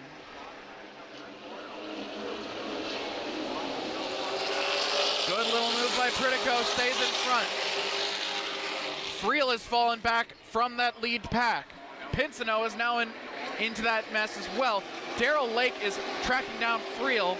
Friel is a great breaker, but he just doesn't have the speed on the straight right now. Pritico, Morneau, Pinsino, that's your lead three. Everyone's on the lead lap right now with 21 to go. They thunder down the back stretch. Morneau is going to try and take a couple laps here to reel in Pritico. No need to force anything yet.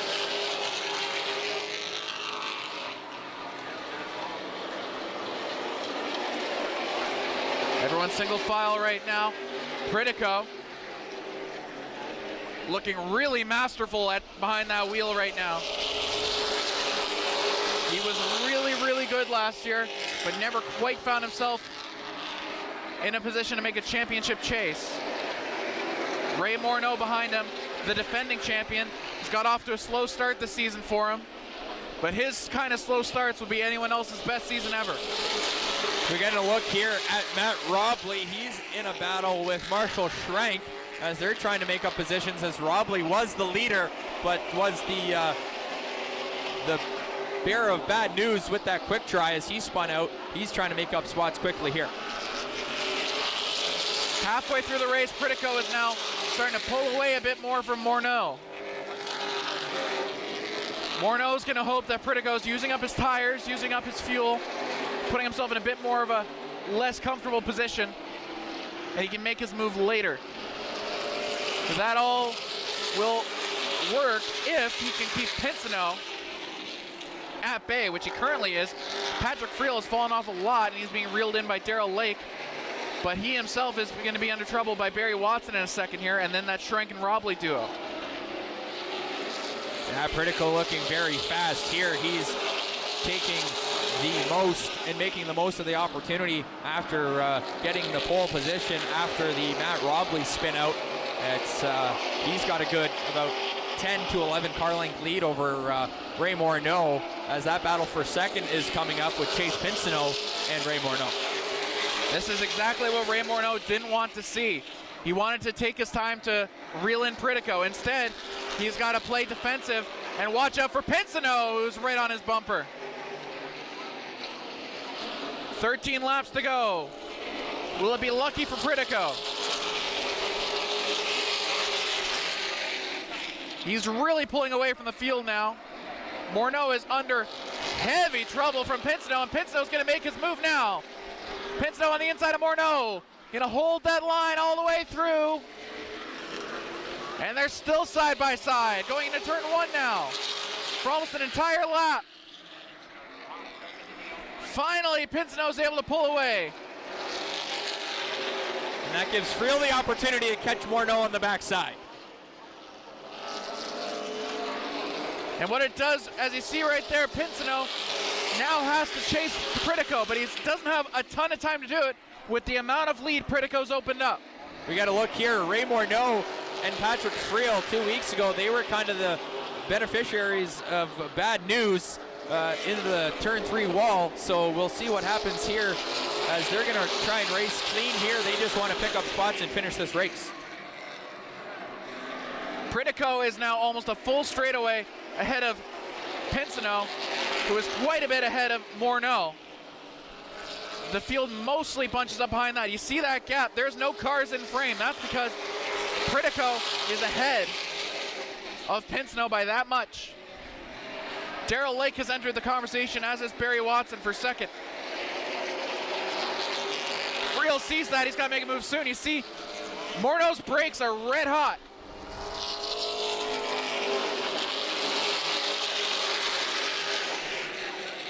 Coming in out of turn 2. How long can Morneau hold Friel back? The champion under siege.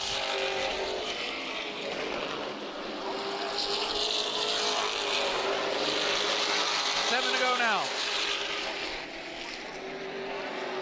Pritico now going to deal with some lap traffic, but he does it so easily that doesn't really help Pinsino at all.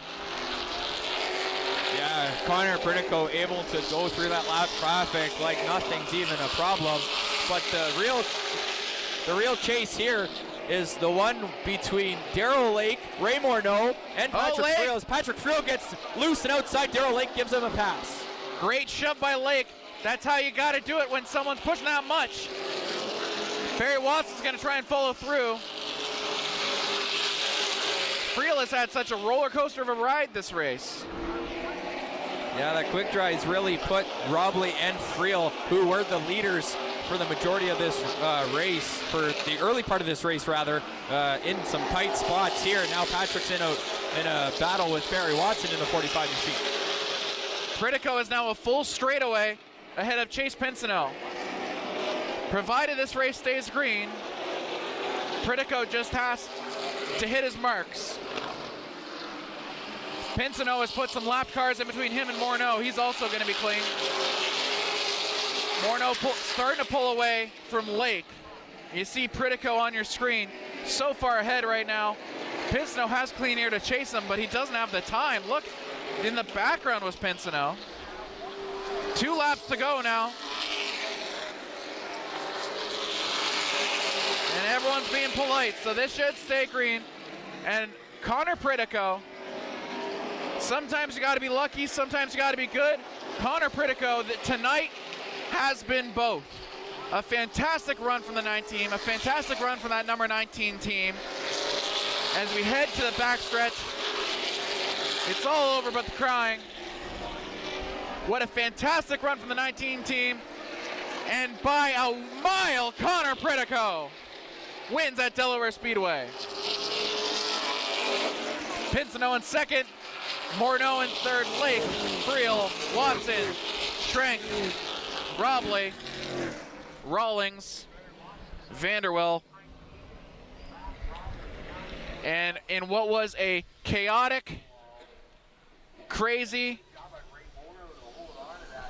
whatever superlative adjective you want to use, race for the late models. But Connor Pritico, the only drama with him was how much he was going to win that race by. 2 on the trot. Connor Pritico wins at Delaware Speedway. He heads the victory lane. That car's still untouchable in the one run. It's just been incredible what that team has been able to find. You see the crew working and taking the pressure of the tires to see what's exactly the temperatures are. Pritico out of his car waving the checkered flag.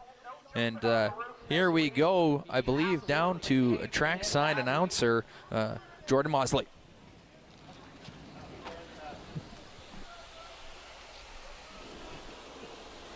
Waiting for him to get the helmet off down here in victory lane.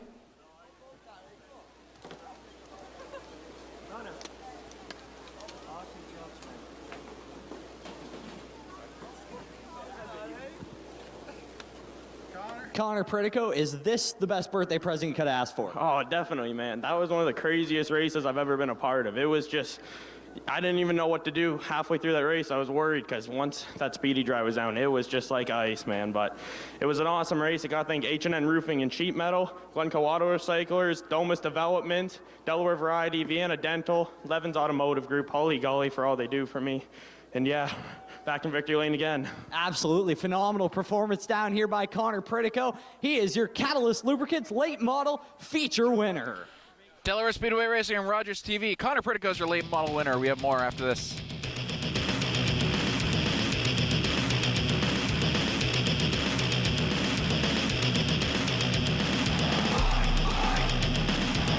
Let's go! I literally saved the world. Thank you, Spider-Man. You're an Avenger. Have I killed you before? Batman.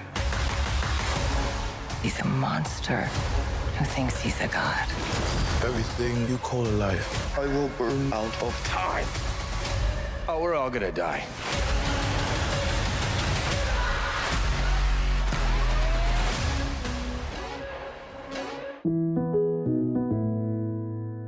Hey folks, it's me, Giovanni Patini, the host of the RTV quiz show, the hottest show on television. It's the hilarious quiz show where you, the viewers, play for valuable non-existent prizes. It's got great trivia, fun facts, and a lot of laughs, all blended together in a perfect cocktail of edutainment. So join us Wednesdays at 7:30 right here on Rogers TV. Nice.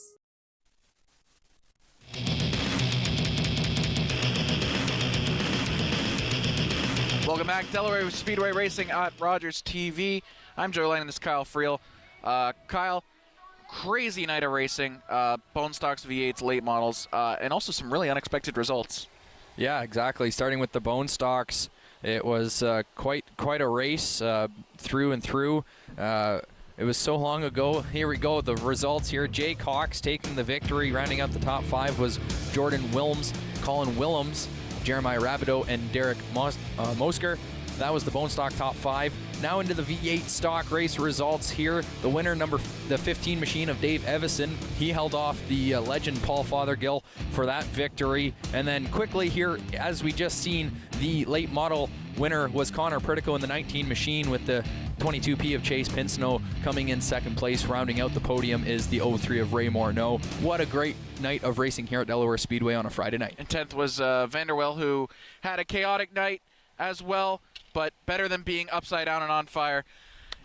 And speaking of, thank you so much, everyone, for joining us. For Kyle Friel, for Taylor Sakoniatis, and everyone at Rogers TV, thank you so much for joining us. I've been Joey Langdon.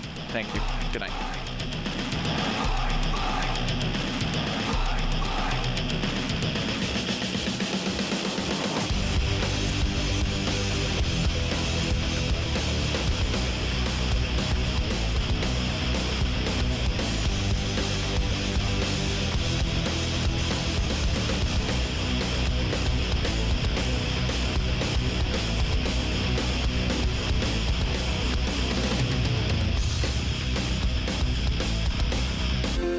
Call the Rogers TV viewer response line, email us, or connect with us on social media.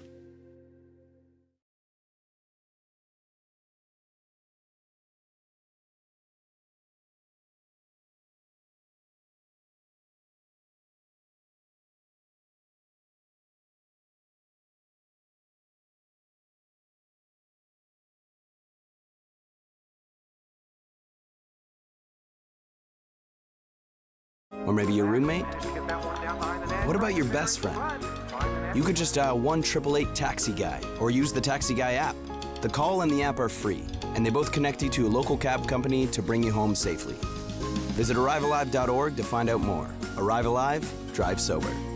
Looking for the best way to get the Major League Baseball games you want to watch? Rogers Super Sports Pack has you covered. With MLB Extra Innings, you'll have a premium ticket to out-of-market regular season games with all games available in HD. Don't miss the action from the games you want from both the American and National Leagues. MLB Extra Innings, part of the Super Sports Pack. For only $35.95 a month, Rogers customers get all this for one all-inclusive price. Order using your remote starting on channel 431 or visit Rogers.com today.